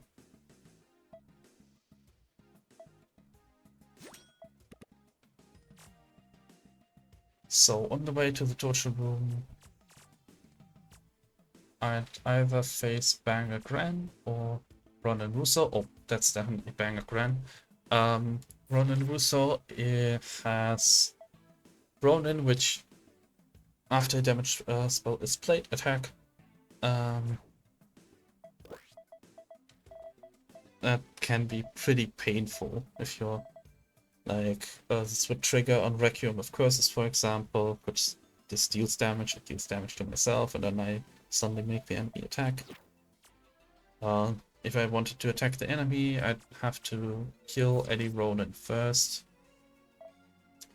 Otherwise, the Ronan will do damage to me. It also has access to Apex Strike. There we go. Which deals 10 damage, so that just kills S-Rank immediately. This one does a lot of removal stuff with like frost spells. Since I'm going for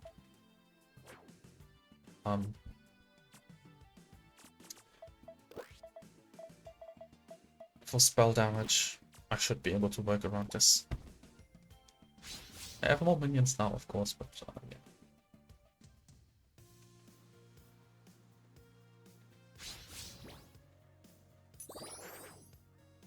So 2 power chords, so I'm pretty content with that.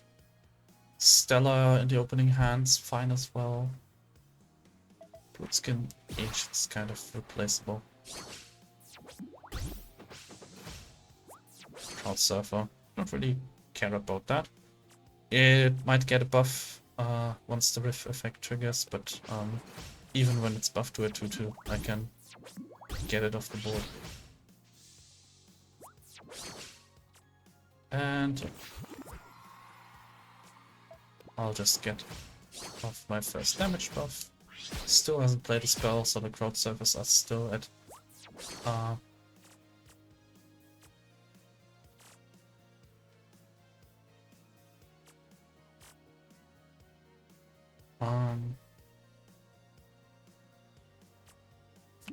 yeah, I guess I'll play that now before I'll start bleeding.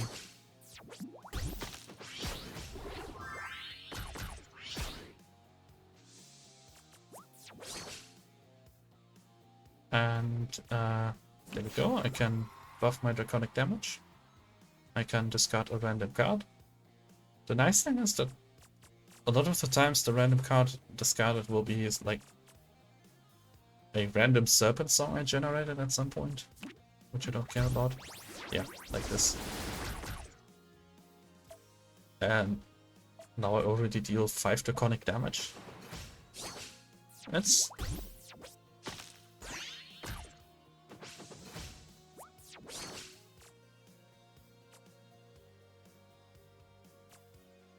definitely a workable strategy, I'd say. I guess I'll get a rest down.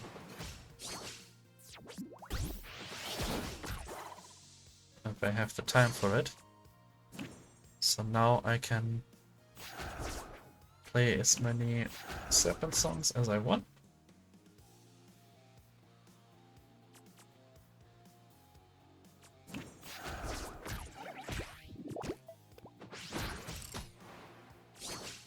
Rest will be silence, but I already got what I wanted from rest.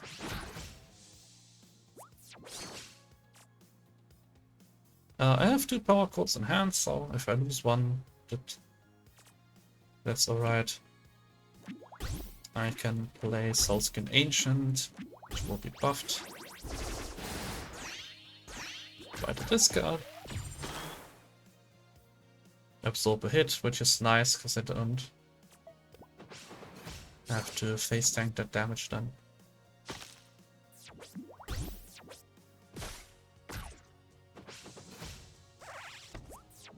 So now the game is starting to mix in some bombs. I'm still interested in trying to get the overkill damage, so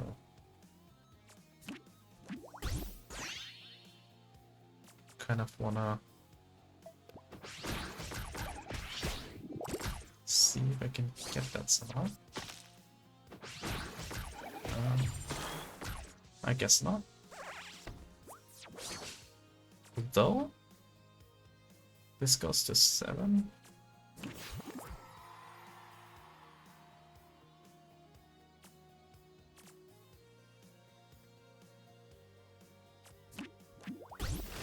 I need to deal 1 more damage to the enemy somehow.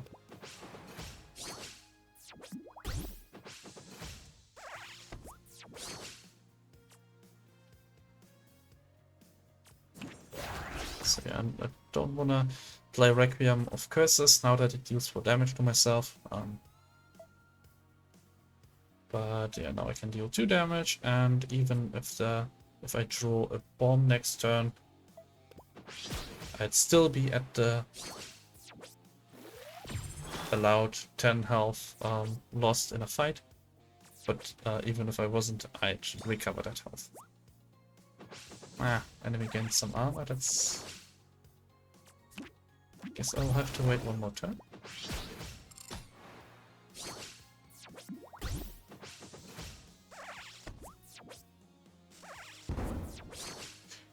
Yeah.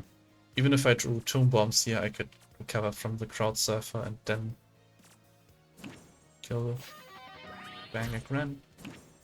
She'll do now. Nice. Got the overkill.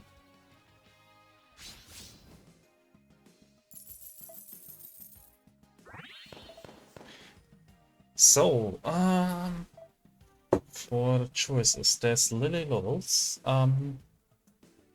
Now that I'm discarding cards, getting a way to get them back is more enticing.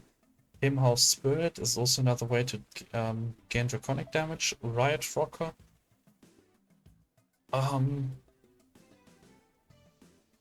Would get the draconic damage buff at the Hogwash Forge. Could also get the Riff effect later on. There's also another power chord, Shadow Violet, which I don't care about, and Riot Rocker, which might be interesting. Or the Cursed Tome, Dark Thoughts, and Soulskin Ancient. So Cursed Tome is some draw 2, but then discard the cards at the end of turn.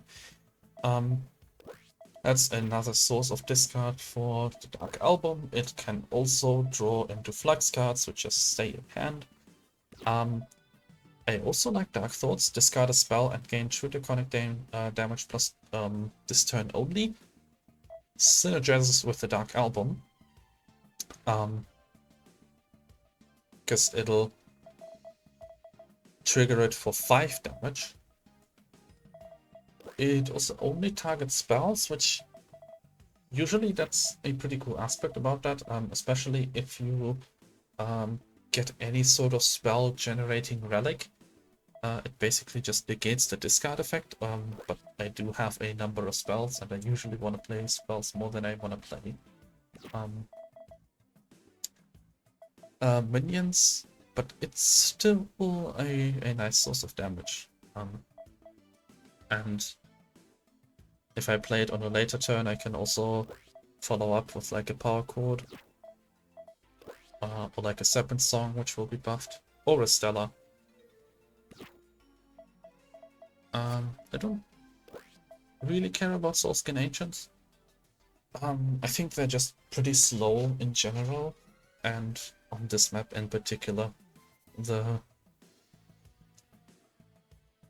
slow scaling just doesn't work. Like, this is probably my first removal target.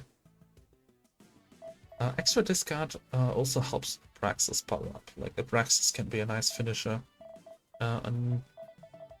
in this kind of deck. So yeah, I'm tempted by the power chord, especially if I might discard more of these power chords, but Storm and Dark Thoughts can do some cool things here, I think. And then I could go around the Dungeon Keeper, just pick up a relic and a trinket, go to Hogwash. I'm still interested in the Hogwash guy. Draconic damage could be good on Stella. It's just a damage buff. Hot Hat would also be good on Stella. Kind of every trinket you can get on that node is actually pretty good for Stella. Alternatively, like, I don't care about the Severed Hand anymore. I really care about the Blood Key. The Blood Key is a spell that keeps on spawning. So could give me more fodder for all of these discard cards. I also don't have any Death Rattle minions yet, but that might change. So yeah, I'm gonna take the risk. So yeah, Mischievous, you can exchange 5 HP for a relic. If you have that, that's the strongest option. Otherwise, you can gain a Mana Knight. There are some pretty cool things you can do with Mana Knight. If you have any sort of deck where you play a bunch of spells in one turn, that's actually something Res can do with the Serpent Song archetype. Like, if you play this after your Encore turn, that's 3 spells at least, and probably you have another spell in hand. So like 4 spells that you play alongside a 2-drop, which will become a 5/5. So even if it gets muzzled, the fact that you can buff it up a bunch at once makes it pretty strong. But I'm not doing the Serpent Song thing. I'm doing like discard plus more expensive spells, so not very good. Or you can just remove 1 card for 100 gold, which that's worth it if you have at least 3 copies of a card. If you only have 2, then shop removals would be cheaper, unless there are also like single card removes that you're interested in a shop. But yeah, the shop price is like 20 for the first one and then double after each one.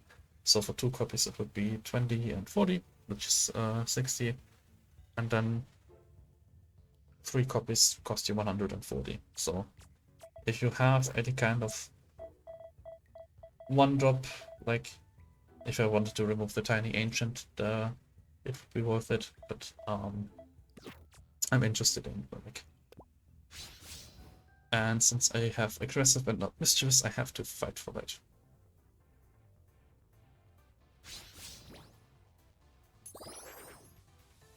So the Conic spell buff's pretty good. Blueskin Ancient can get stolen by demonic possession, so I don't want that. I mean, Res could be good, but I don't want that in my starting hand, and Starscape Ancient's kind of eh. Alright. Still is good. No discards, not that good. He can play a demonic possession next turn, so on my first turn I can block that doing the fruit. And then Stella also doesn't get through the barrier. And yeah, I do Requiem of Curses, so I'll just buff my draconic damage.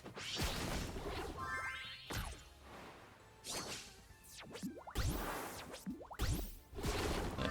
Those Stellas are a big part of why this enemy is kind of tough to deal with.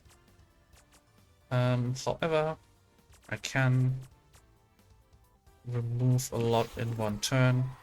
If I play a Tiny Ancient, I want to play my Power Quad beforehand though.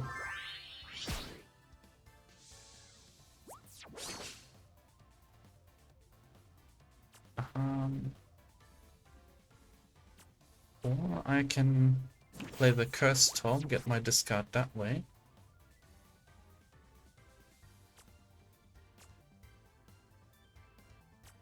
I'll play another Concert Grace. And then this will get discarded and deal 6 draconic damage, which actually just clears the board. So, yeah, really cool thing I can do with Cursed Tome over here. Ah, this guy I don't really care about.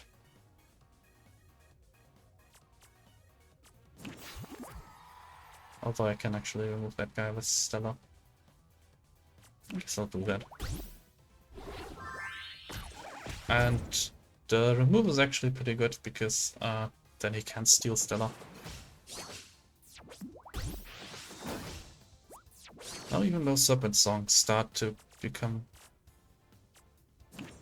pretty strong. I might want to keep those actually. I might need to kill with the ultimate.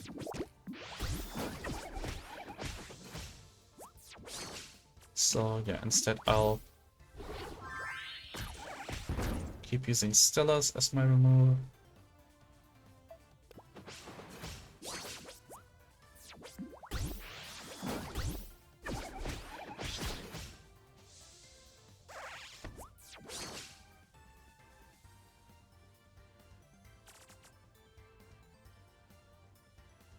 So now I have Res as a way to get more Serpent Songs.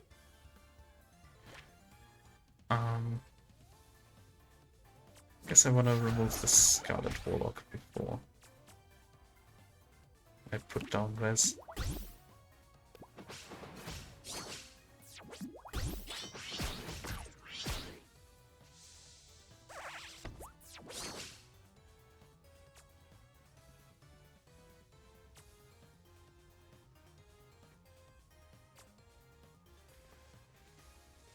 And now I can I can play 4 Serpent Songs, which will amount to 20 damage. Although I probably want to take care of that squid first.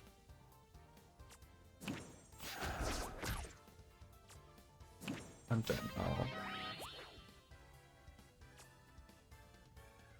And then next turn at 10 mana I can maximize the utility of Beat Drop. Or actually, I forgot, Res is gonna lose her Riff. But maybe I have enough. So that would get me 3 spells, which deal 15 each, and then this is another 8. This is another 5. So yeah, I actually have lethal.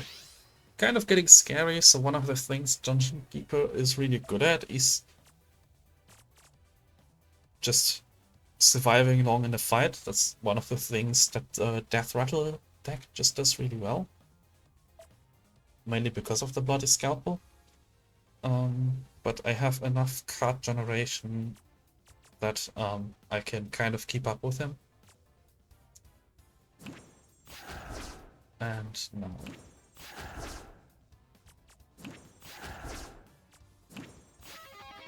do this. Would have left around 1 HP if Breast didn't 5, but she luckily did. So yeah. I think that I was kind of lucky with the draw order. Like, this fight could have gone sideways, but this went pretty well. So now there's Bloody Scalpel, Severed Hand, and Magma Trident. So Severed Hand, I've mentioned previously, not interested because I really like my older relic. Magma Trident, usually don't like that one. Don't know why I haven't banned that, but you attack a random enemy minion and deal 2 pyro damage to it, and it dies to Scorched Tile. For this one, so main downside is, since your hero attacks random enemy minions, it'll take retaliation damage. So if you attack big power minions, you can kind of lose health very fast. However, I do have lifesteal in the deck. You know, I do have the Stellas and I do have the Power Core. And I also have, soon will have ways to buff pyro damage. You know, putting the pyro damage and draconic damage +1 on something, which will make the Magma Trident stronger. So this as like a removal tool, this might be one of the few decks that could actually make use of Magma Trident. But there's also Bloody Scalpel.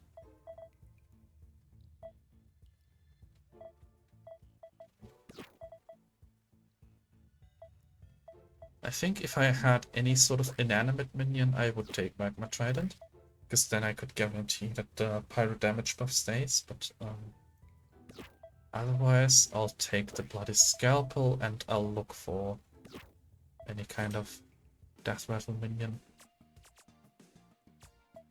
But even if I don't get any Death Rattle minion, it's just nice as a buffer for any kind of discard card. So now there's Mobile Bell. Spells cost less, but I take 2 damage whenever I play them. I don't think I have enough power chords to sustain that. But if you can sustain that, that's of course a pretty awesome relic.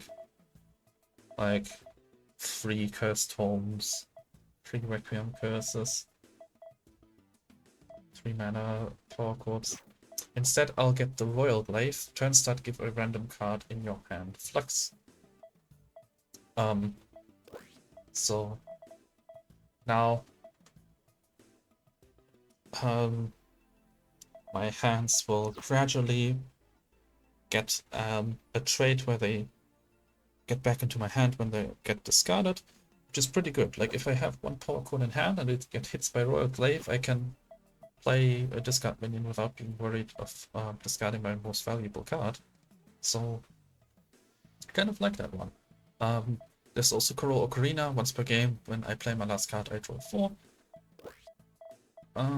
Kind of like with how much cards I'm generating and with the Bloody Scalpel giving me a 3-drop every turn, kind of unlikely that this will be of much use. Royal Glaive is really good here.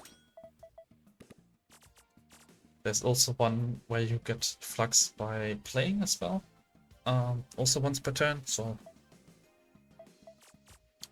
that also would have been a good get. Kind of want to look out for it still, because extra, like if I can flux 2 cards per turn, I can basically flux my whole hand, and then I just don't care about discarding cards.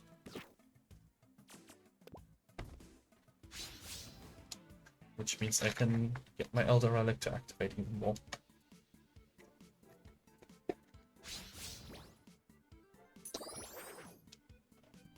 Ooh, I like that start. Got Stellar, I got a Cursed Stone.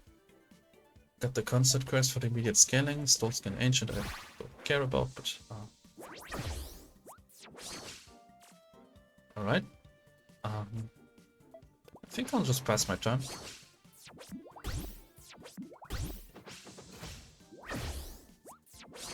Kind of wanna wait on my scaling cards, and any card that discards is sort of like a resource. Like right now, this Dragon Ancient is the only source of removal. So I play. After I play this, I'll still have 8 cards in hand, which is okay.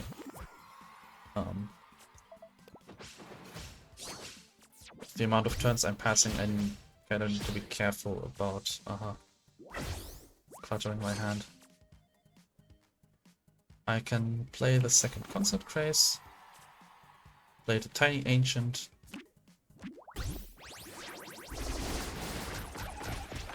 I think it discarded the res, which is okay.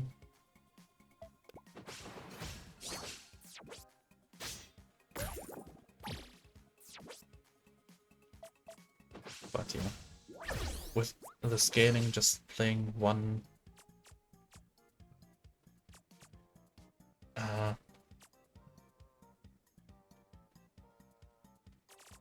discard minion can be a board clear on its own.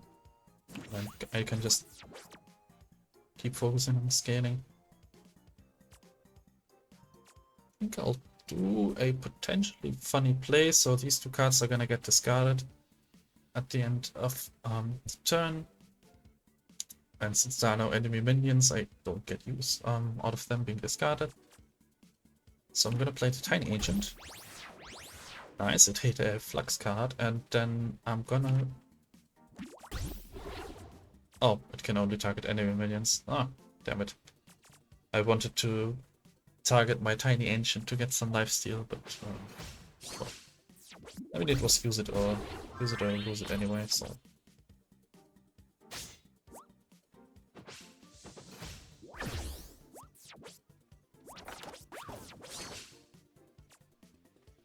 Okay, there is the power coop. I'm gonna kill that a little bit.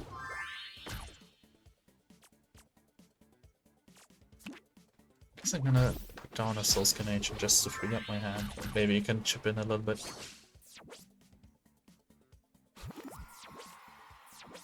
Right now my 2 power chords amount to 12 damage. I need a little more if I wanna kill the enemy. All of my spells have been fluxed. It's pretty cool.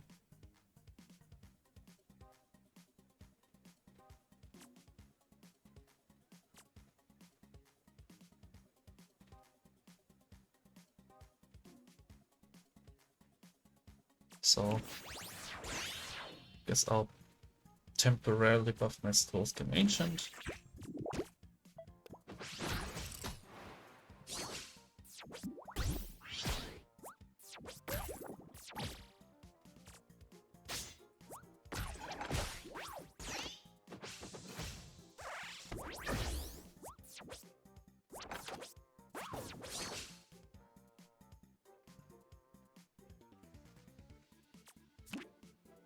I'll put down a Praxis.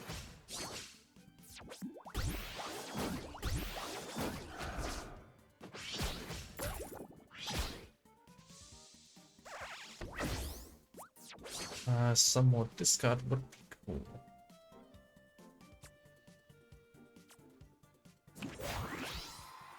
But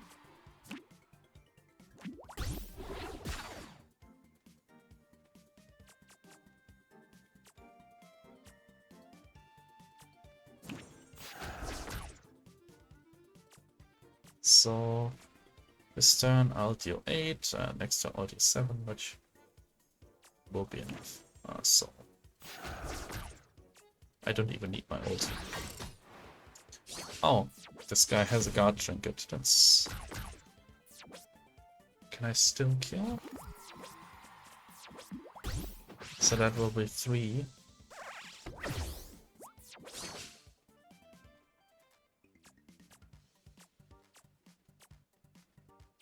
Yeah, important cards are fluxed, so I can get rid of the barrier. Get my ult.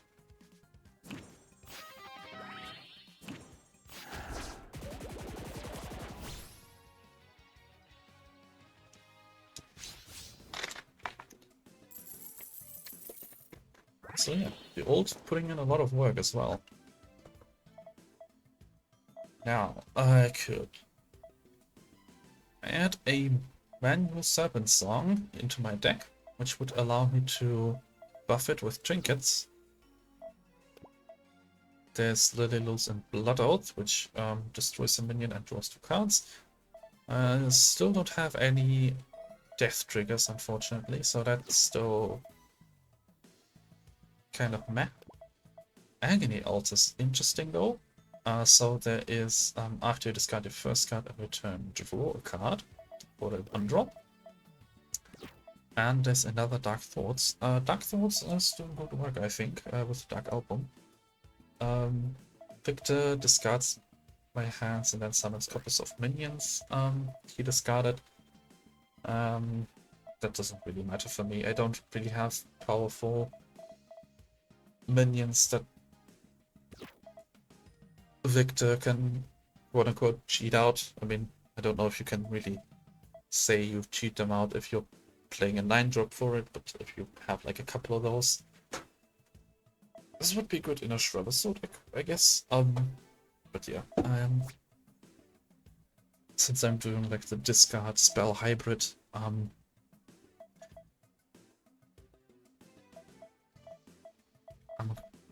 leaning towards the Agony Altar for more draw and the Dark Thoughts for more discard. I'm less shy about picking up discard now I now that I have that Royal Glaive. More Serpent Songs could also be interesting. So since Serpent Song is a common card, there aren't that many trinkets you can put on it. You can either put a plus damage on it, which is okay, but doesn't matter that much since you want to scale them up anyway. And a draw trinket, which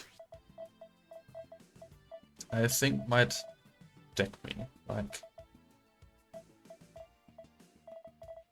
Serpent Song with draw trinket might be a little bit too much draw. Just with the card generation I have going on. Like I do like draw, but Agony Altar is a bit more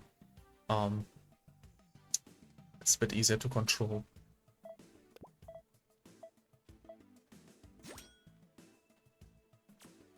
So, I could either go to Hogwash or to a normal trinket shop.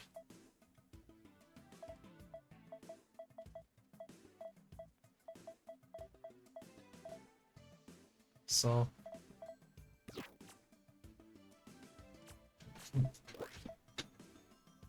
first reason to go to Hogwash would be to get the damage buff even on the Agony Altar. Could be good because it's inanimate. So it might stay on the board longer. And it'll always make use of the draconic damage spell buff when it triggers the Dark Album, because I already want to discard cards when the Agony Altar is down to draw cards, so then I can sort of spread out my trinkets and give Stella the Hothead trinket. The Cannon trinket I probably don't care about. And I'm going to a card shop afterwards, and I do like having a bit of extra cash for that card shop. There's some cool stuff I can find at a normal trinket shop as well, like buffing up the power chords, definitely something I'm interested in.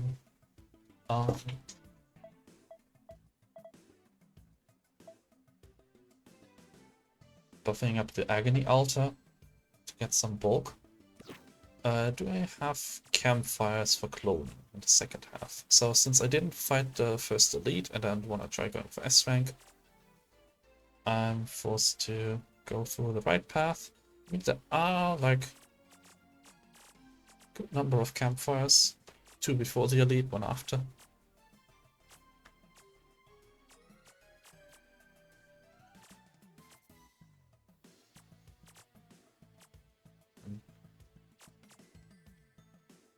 I do want to see one trinket shop at some point.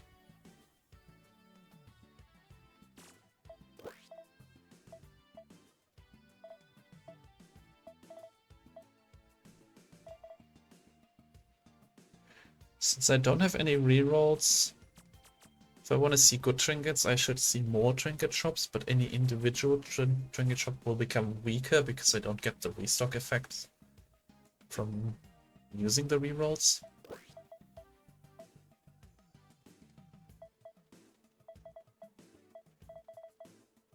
How strong is...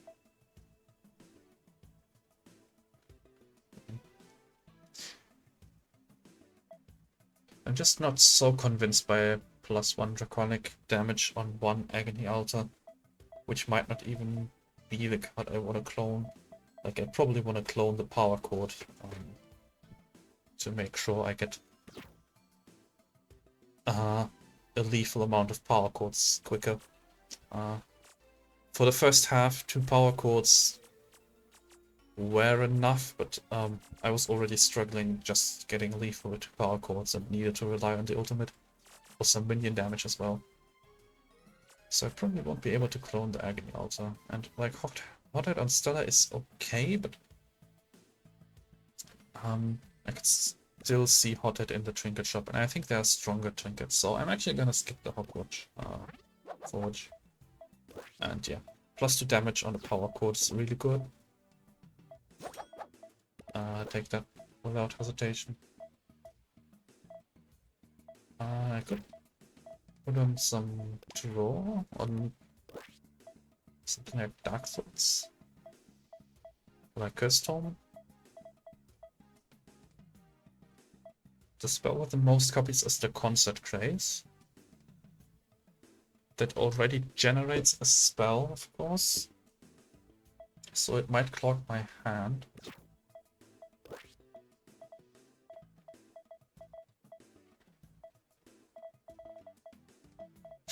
I can buff the Requiem of Curses, deal more damage to myself. So I guess if I picked up the Serpent Song, it would have been kind of cool. Could have gone for like Encore or a Riot Rocker as well. Anything that spawns Serpent Songs.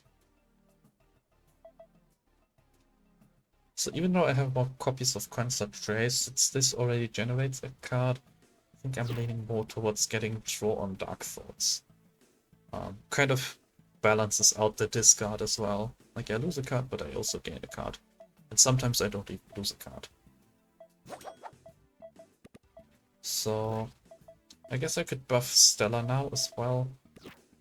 150 gold for the card shop. That's enough for 2 shop cards. If I want to spend my 2 removes on Soulskin Ancient, which I kind of want to do, that's like 60. So if I spend 40 now, then I would not be able to get 2 removes and a buy. So, or maybe I just even go for 3 removes, although I don't know what the last card I'd remove would be. Like Res can be useful to feed the ultimate. Abraxas can get quite a few stats. A lot of the times when I pair the discard deck with something, I remove Abraxas because I remove all the discard cards, but in this case, Abraxas can actually scale up pretty well. And so these two are both a workable win condition. But still, 2 removes for the Soulskin Ancient is something I wanna do. And then I can use the campfires for cloning instead of removal.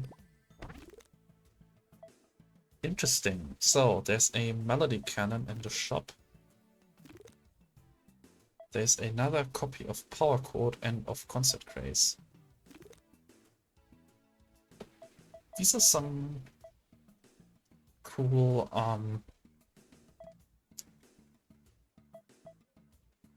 flux cards on other maps. Ancestral Worm costs 1 less for each card you've discarded this game. That's I'd say much more powerful than the Soulskin Ancient. They kind of do a similar thing where they buff by discarding cards, but the Ancestral Worm buffs in hand, whereas the Soulskin Ancient buffs on the field, and in hand buffs are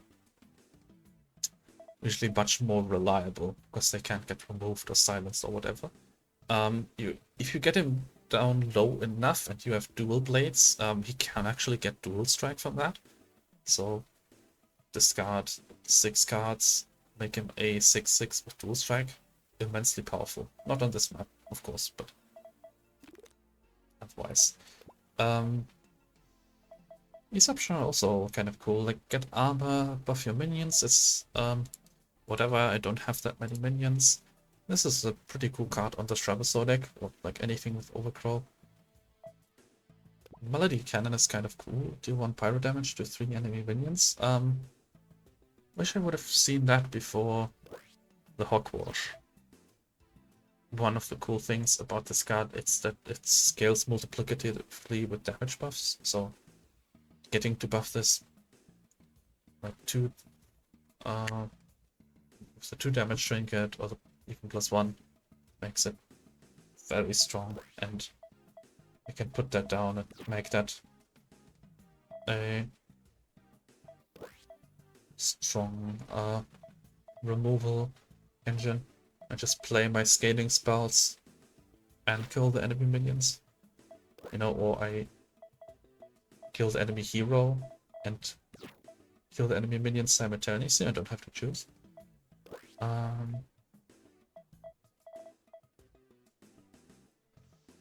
So the 2 removes cost me 60, so I would have 90. So if I buy the Melody Cannon, I don't have enough to get another Power Chord and another Constant Grace, which both of them are pretty good. More scaling and more payoff. I think I want both.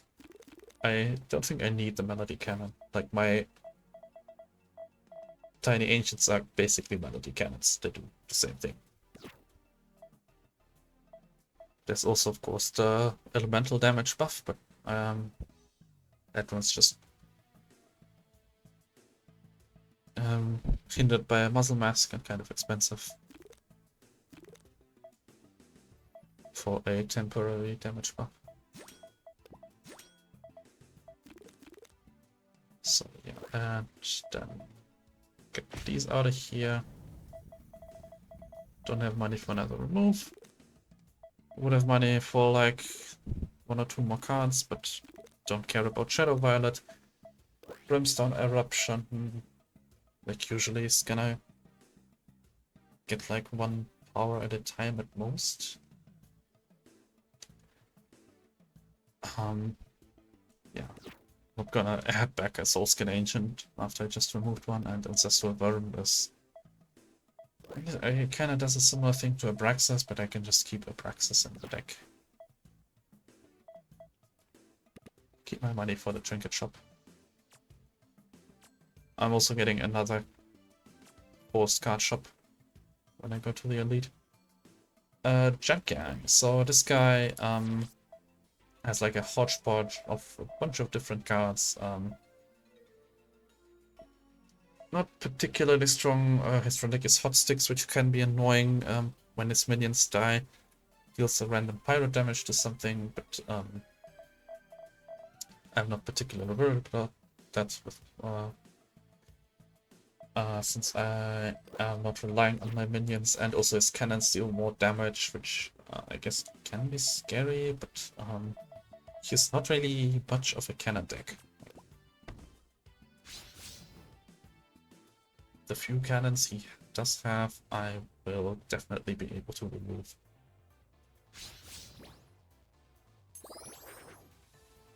Nice, Requiem of Curses. Turn 1 is nice to see. And Dark Thoughts is also here. Right, I'm gonna scale my draconic damage then. I'm gonna kill that Cannoneer before he can cause any trouble.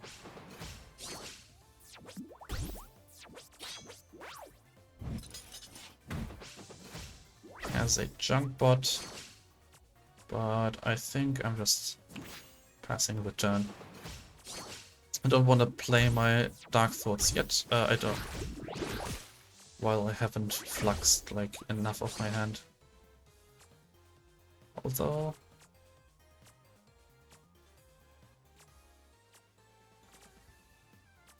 I guess the only thing that actually, yeah, it can only discard a spell. That's the whole point of this card. So yeah, I can discard the Bloody Resurrection and get 6 damage out. Kill all of his little 1-drops.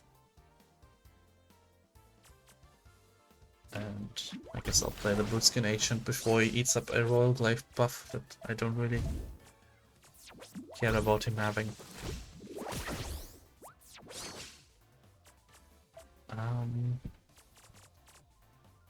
Still care about anything.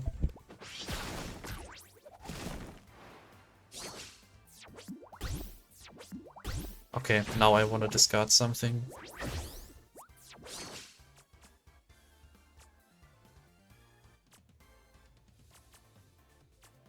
So yeah, all my Tiny Ancients are fluxed.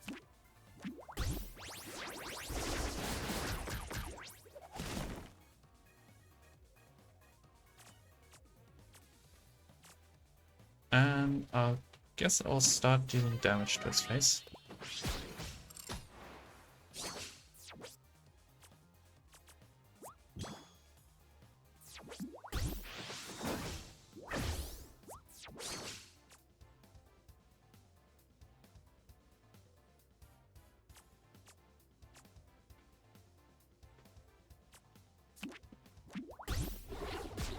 Kind of...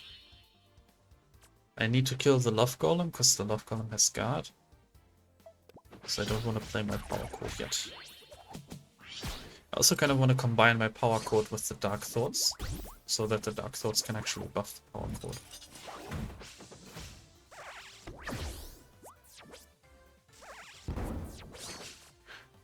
Getting bombed, but doesn't matter because I have lifesteal, and yeah, this is fluxed, so... I guess I should have played the Agony Altar first. But,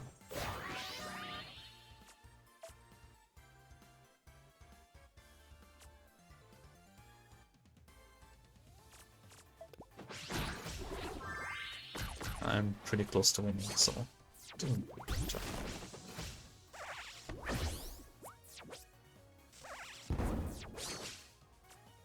So last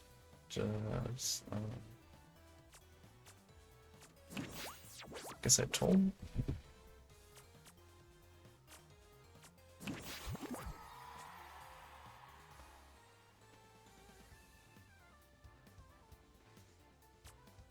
Only 3, huh? So this is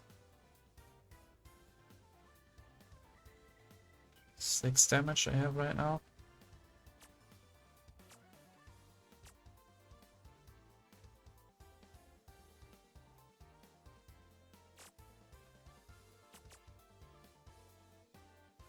Should probably take care of this guy. I can't get rid of him because he has tough.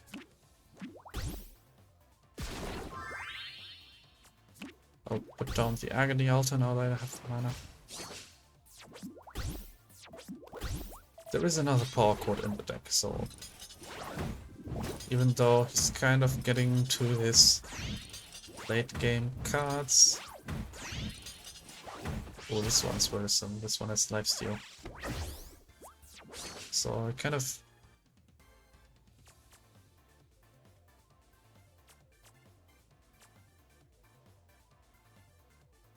need to end this pretty soon.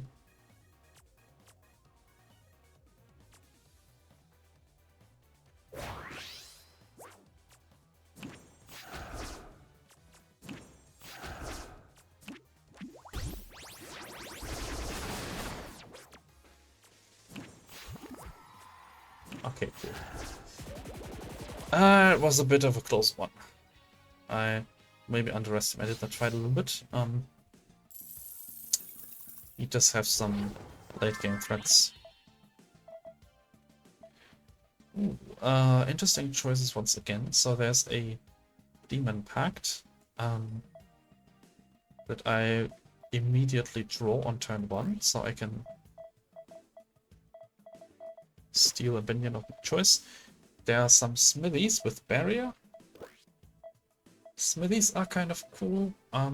They give me armor equal to spell costs, and I do have like a number of pricey spells. Always the Blood Scalpel at least. And then there is Superstar Shout, more Serpent Songs, and a Wham Bam Jam.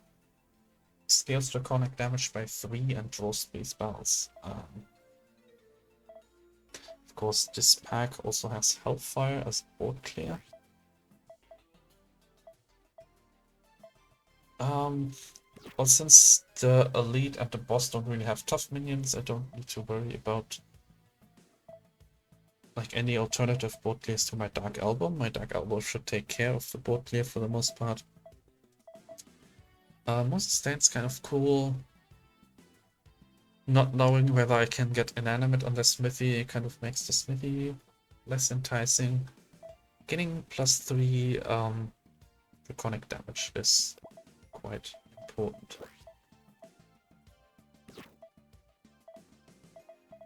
Melody might also not be too bad. It is progress towards the old, and it is 2 more Serpent Songs to kill the boss.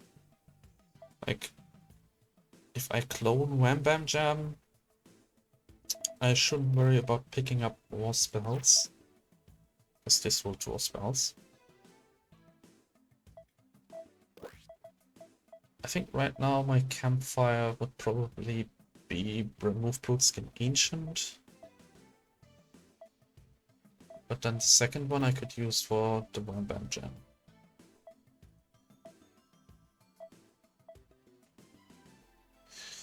Smithies, without any guarantee of getting more bulk, might die pretty quickly. Like, Barrier doesn't really do a lot against the type of removal the Elite and the boss have. The Elite can straight up steal the Smithy or remove them with a Scarlet Warlock, who just destroys random minions. The only thing this would be good at is like soaking up 1 stellar hit, but it couldn't soak up 2. And the final boss has separate instances of damage, like this Dark Album. So that shoots the barrier down, and then the next 2 hits can get the Smithy. So this sort of disincentivizes me from going Smithy. Demon Pact, I'm pretty sure what I would be stealing with that. Like, I guess I could steal something like a Scarlet Witch. Then Lily Lolz could get back something, but Wham Bam Jam is just pretty valuable. So let's get the whole pack. And then look at a couple more trinkets. Overgrow, interesting. Very, very interesting. So there's also Thorns and Health. Thorns is something I could put on a minion to make it unstealable. Like during the enemy turn, the minion, if it has 1 or more power, then the enemy can't steal it, because with Thorns it will have more than 2. And that's actually pretty good to keep the Stellars on my side of the field, and the Thorns and Stellar will also give it some more lifesteal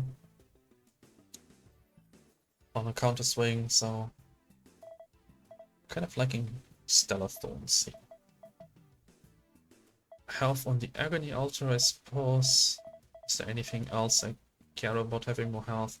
Rest not really, like Rest only has 1 turn to really utilize her infinite rest, and 5 health is enough to stay on the board for 1 turn, usually.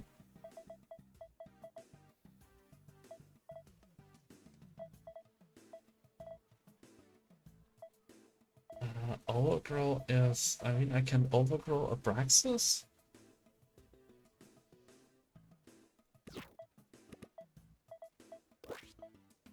And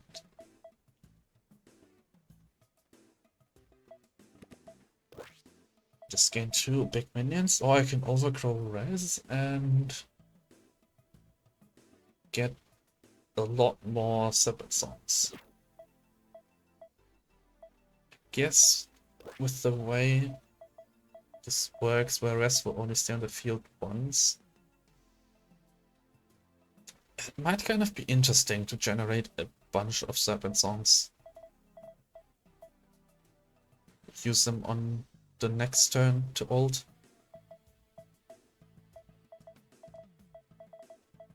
So yeah, let's get Stellar Thorns for more lifesteal and for making it less stealable. Buff the Agony Altar, I suppose. Unless I want to buff the Bruteskin Ancient just as a block card. If I don't want to remove it. But I think removing 3 copies, like, this make me a lot worse at blocking, but it draws me towards my discard minions faster. So it will help me keep the board clean. So with the altar, overgrow Res for more Serpent Songs. And then remove the Brute-Skin Ancient. So next fight's against the Thief. Thief is someone who gives you 8 turns to kill and then skedaddles away. And if you win, you get a trinket that gives you money, but it's not a very good trinket, especially if you get it late. Just because the minions that can utilize the trinket, like when they deal damage, they steal money, are usually the ones who want to get trinkets to become more powerful. But if you put the money trinket on them, you have 1 less space for a trinket, you can only get up to 3, and future trinkets also become more expensive, so the extra money doesn't even do anything. And of course on this map, this trinket can only trigger once per minion, so it's I'll keep Stellar Power Course and Dark Thought. I don't care about having an Unloved Serpent Song.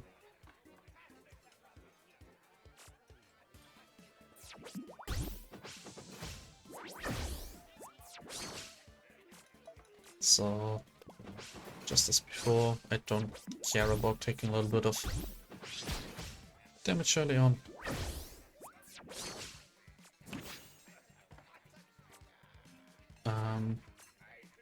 Guess I get 1 Stellar to lifesteal. Make a couple less targets for the Royal Glaive.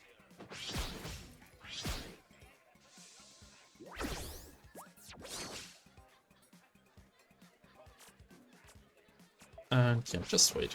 This is a deck that can easily just wait a little bit.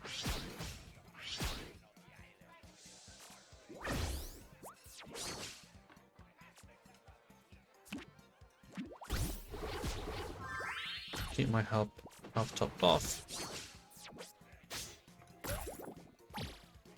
There's a good chance that I won't be killing this enemy. 8 turns is not enough if I don't get my scaling early, and I didn't.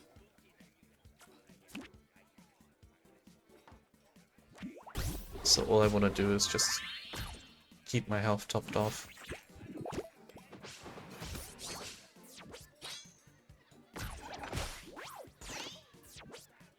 Do not lose S rank.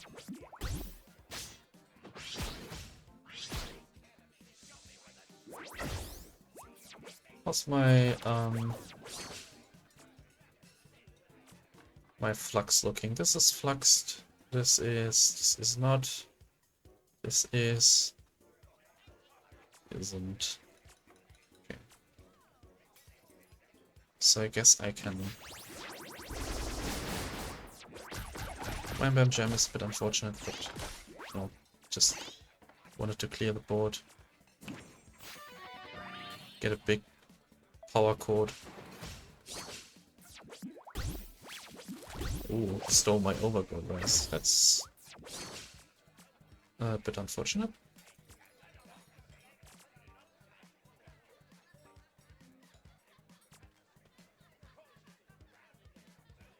So, I'll try to get one of them down, hopefully. Didn't.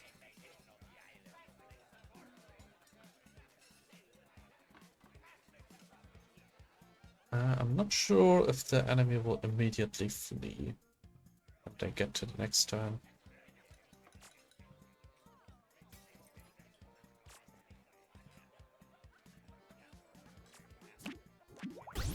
Guess just in case they don't, I'm gonna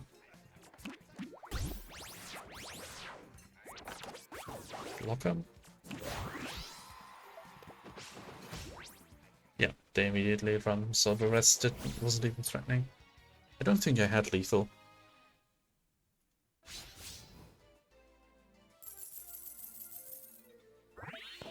So I'll get some cash and so more blood oaths don't matter because I don't really have anything I want to kill on my own board.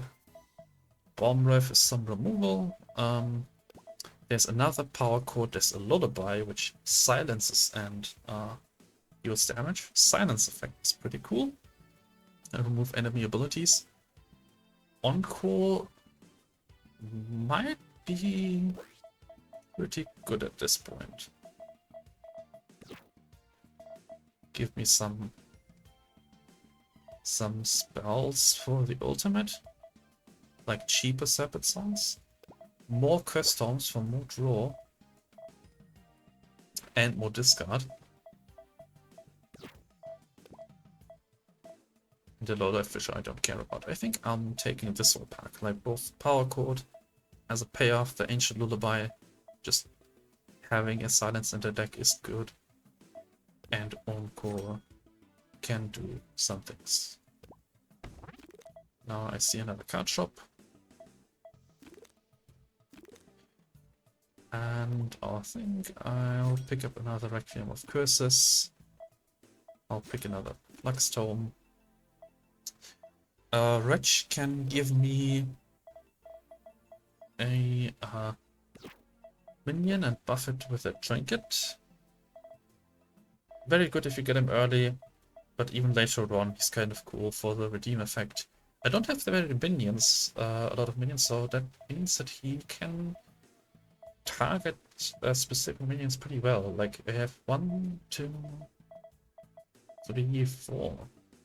So he's kind of guaranteed to fetch me a Res or an Abraxas, giving me another win condition with a buff. This is lifesteal and gives cards in my hand Flux and it discards. That's kind of cool. Female Spirit is some more draconic damage buffing.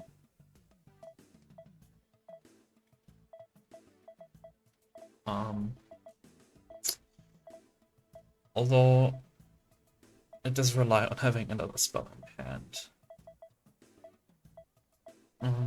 I think my 4 Concert Crazes and my Wham Bam Jam are enough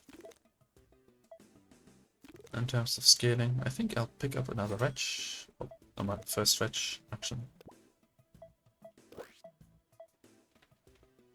Gulfin for just to get the Flux if my Royal Glaive doesn't do its job. And another discard. It might be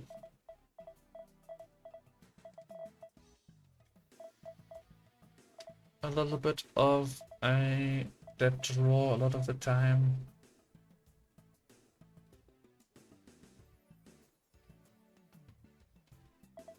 Although with it having discard, I'm not too worried about it. Like at least it can clear the board.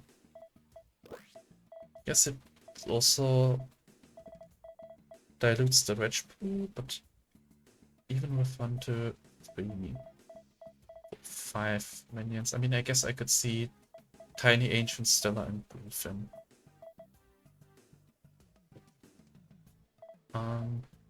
That would actually be kind of unfortunate. Although 2 discards means also 2 buffs on access. I think that tips me over to buying it. And then I could copy the Wretch for more fetches. And more trinkets. I think I'll copy the Wham Bam Jam. If I'm going late, like I might do against the upcoming Elite, since this is another Dungeon Keeper, Wham Bam Jam should push me over the edge in terms of damage.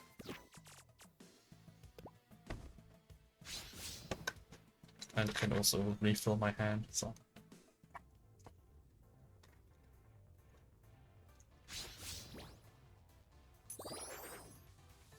I'm pretty content with an early Agony Altar. Don't care about Serpent Song. This is... I maybe should have removed the Serpent Song in the shop. Thinking about it now, since I'm not seeing any other trinket shop where I can buff it. And I just want to find my scaling cards. Yeah. That's better, although I don't have any discard in hand right now.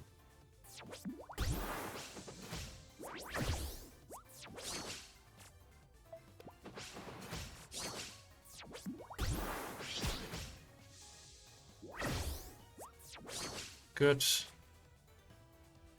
Buffing the Wham Bam Jam so it can't be discarded.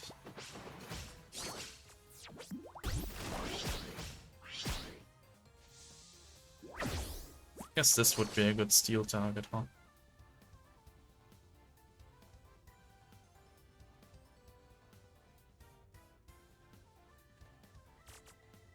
Yeah,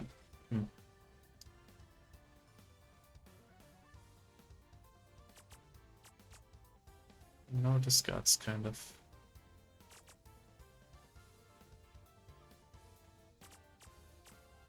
Unfortunate. I guess I'll get rid of the barrier now.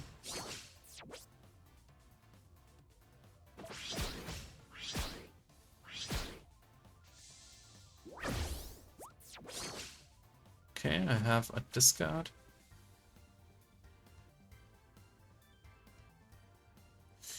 I guess I'll play that now and get my Agony Altar drawing. I thought about playing Encore to deal with Rootskin Ancient, but now that I drew Stella, I can also just kill the Rootskin Ancient. Get some health back. Takes my Stella back. Fair enough.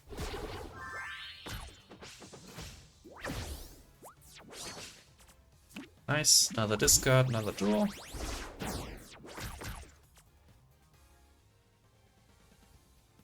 If I play the Melody, I have 8 cards in hand, so I can draw to 9. If I play the Encore, I have 9.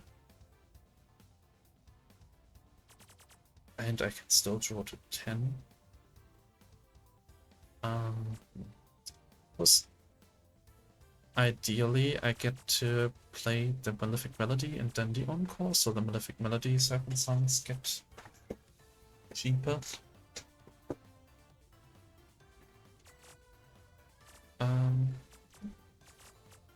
Guess that can...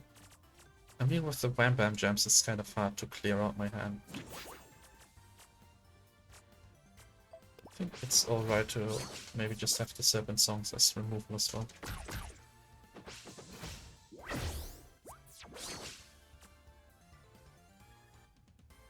Yeah, so...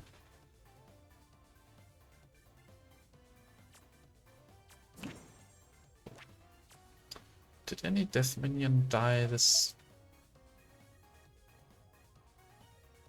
in this battle?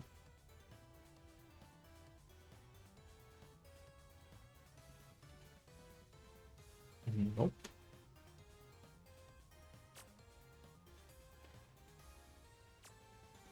So I guess I'll just play a court now, tick up my ult.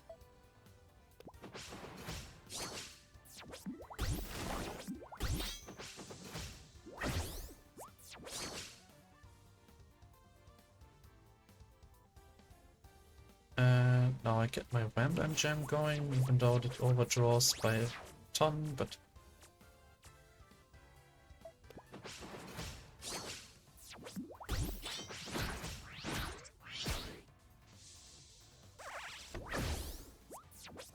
Oh, another power chord that got lost. That does hurt.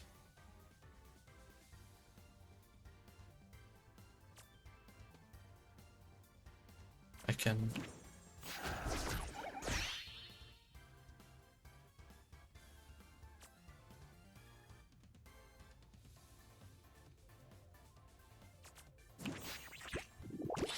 Yeah, I'm kind of not getting a lot of lifesteal, huh?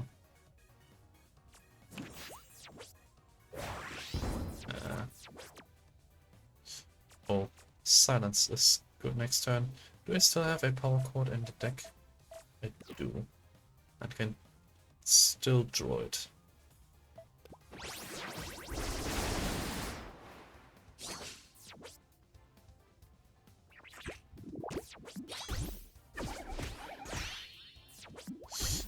Discarding the silence is kind of unfortunate. I might just die, actually.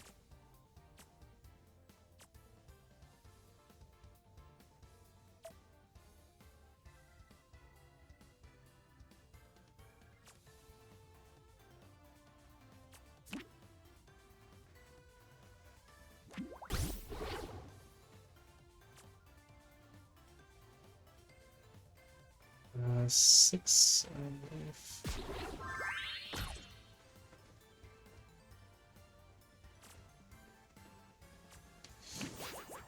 Definitely could have played that better.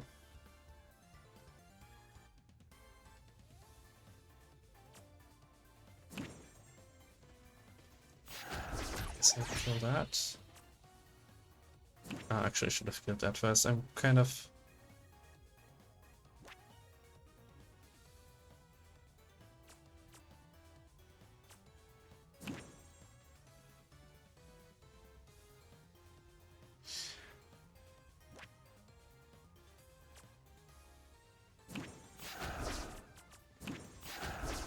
Make sure this dies to the Stella.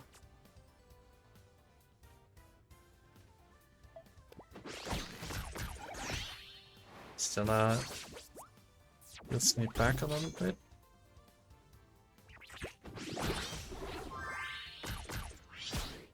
Braxis can block the Bootskin Ancient. Unless I die to bombs first.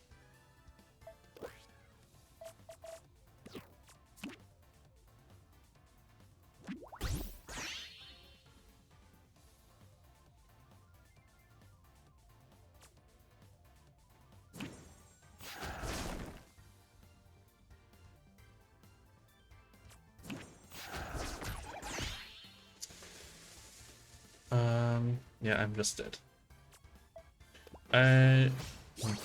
There definitely was a better line at some point. I clogged my hand too much and lost my silence.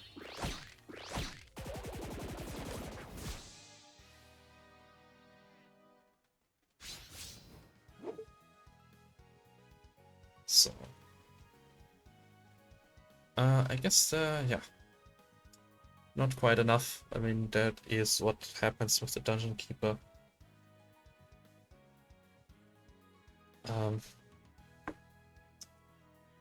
Since this video is already more than 3 hours long and I get pretty close to the end, I'm not gonna start another run today. But yeah, so for the next video, I will try again. I definitely enjoyed that run with Rez. My suspicions about Rez and Abraxas sort of synergizing have been confirmed.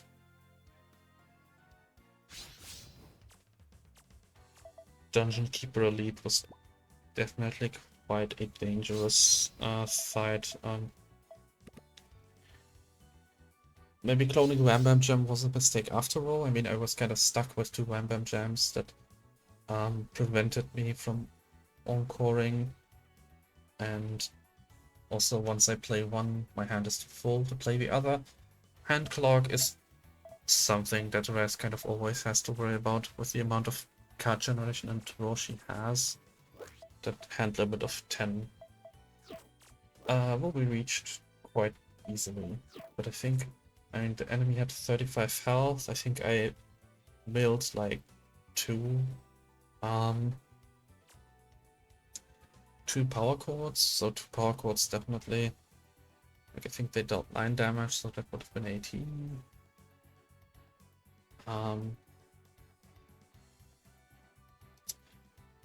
Guess if I got to Encore plus Old with like 5 damage Serpent spells, that would have been enough to kill the enemy. The enemy also didn't draw any Scarlet Warlocks, which was actually something looking in my favor. Like, the enemy not having any guard. But yeah, once the enemy got to spam a bunch of squids and revive those squids with the bloody scalpel. It was pretty much over. Not removing the serpent song also was a mistake. Also picking up a serpent song with only one trinket shop left. Same thing.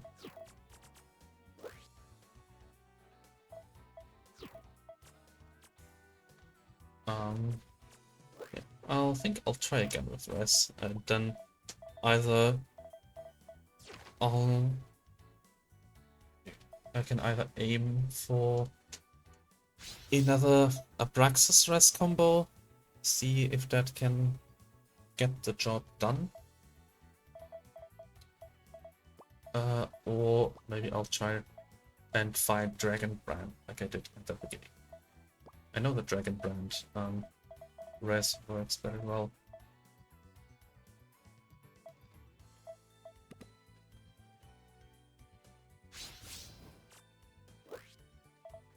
So, alright. See you next time.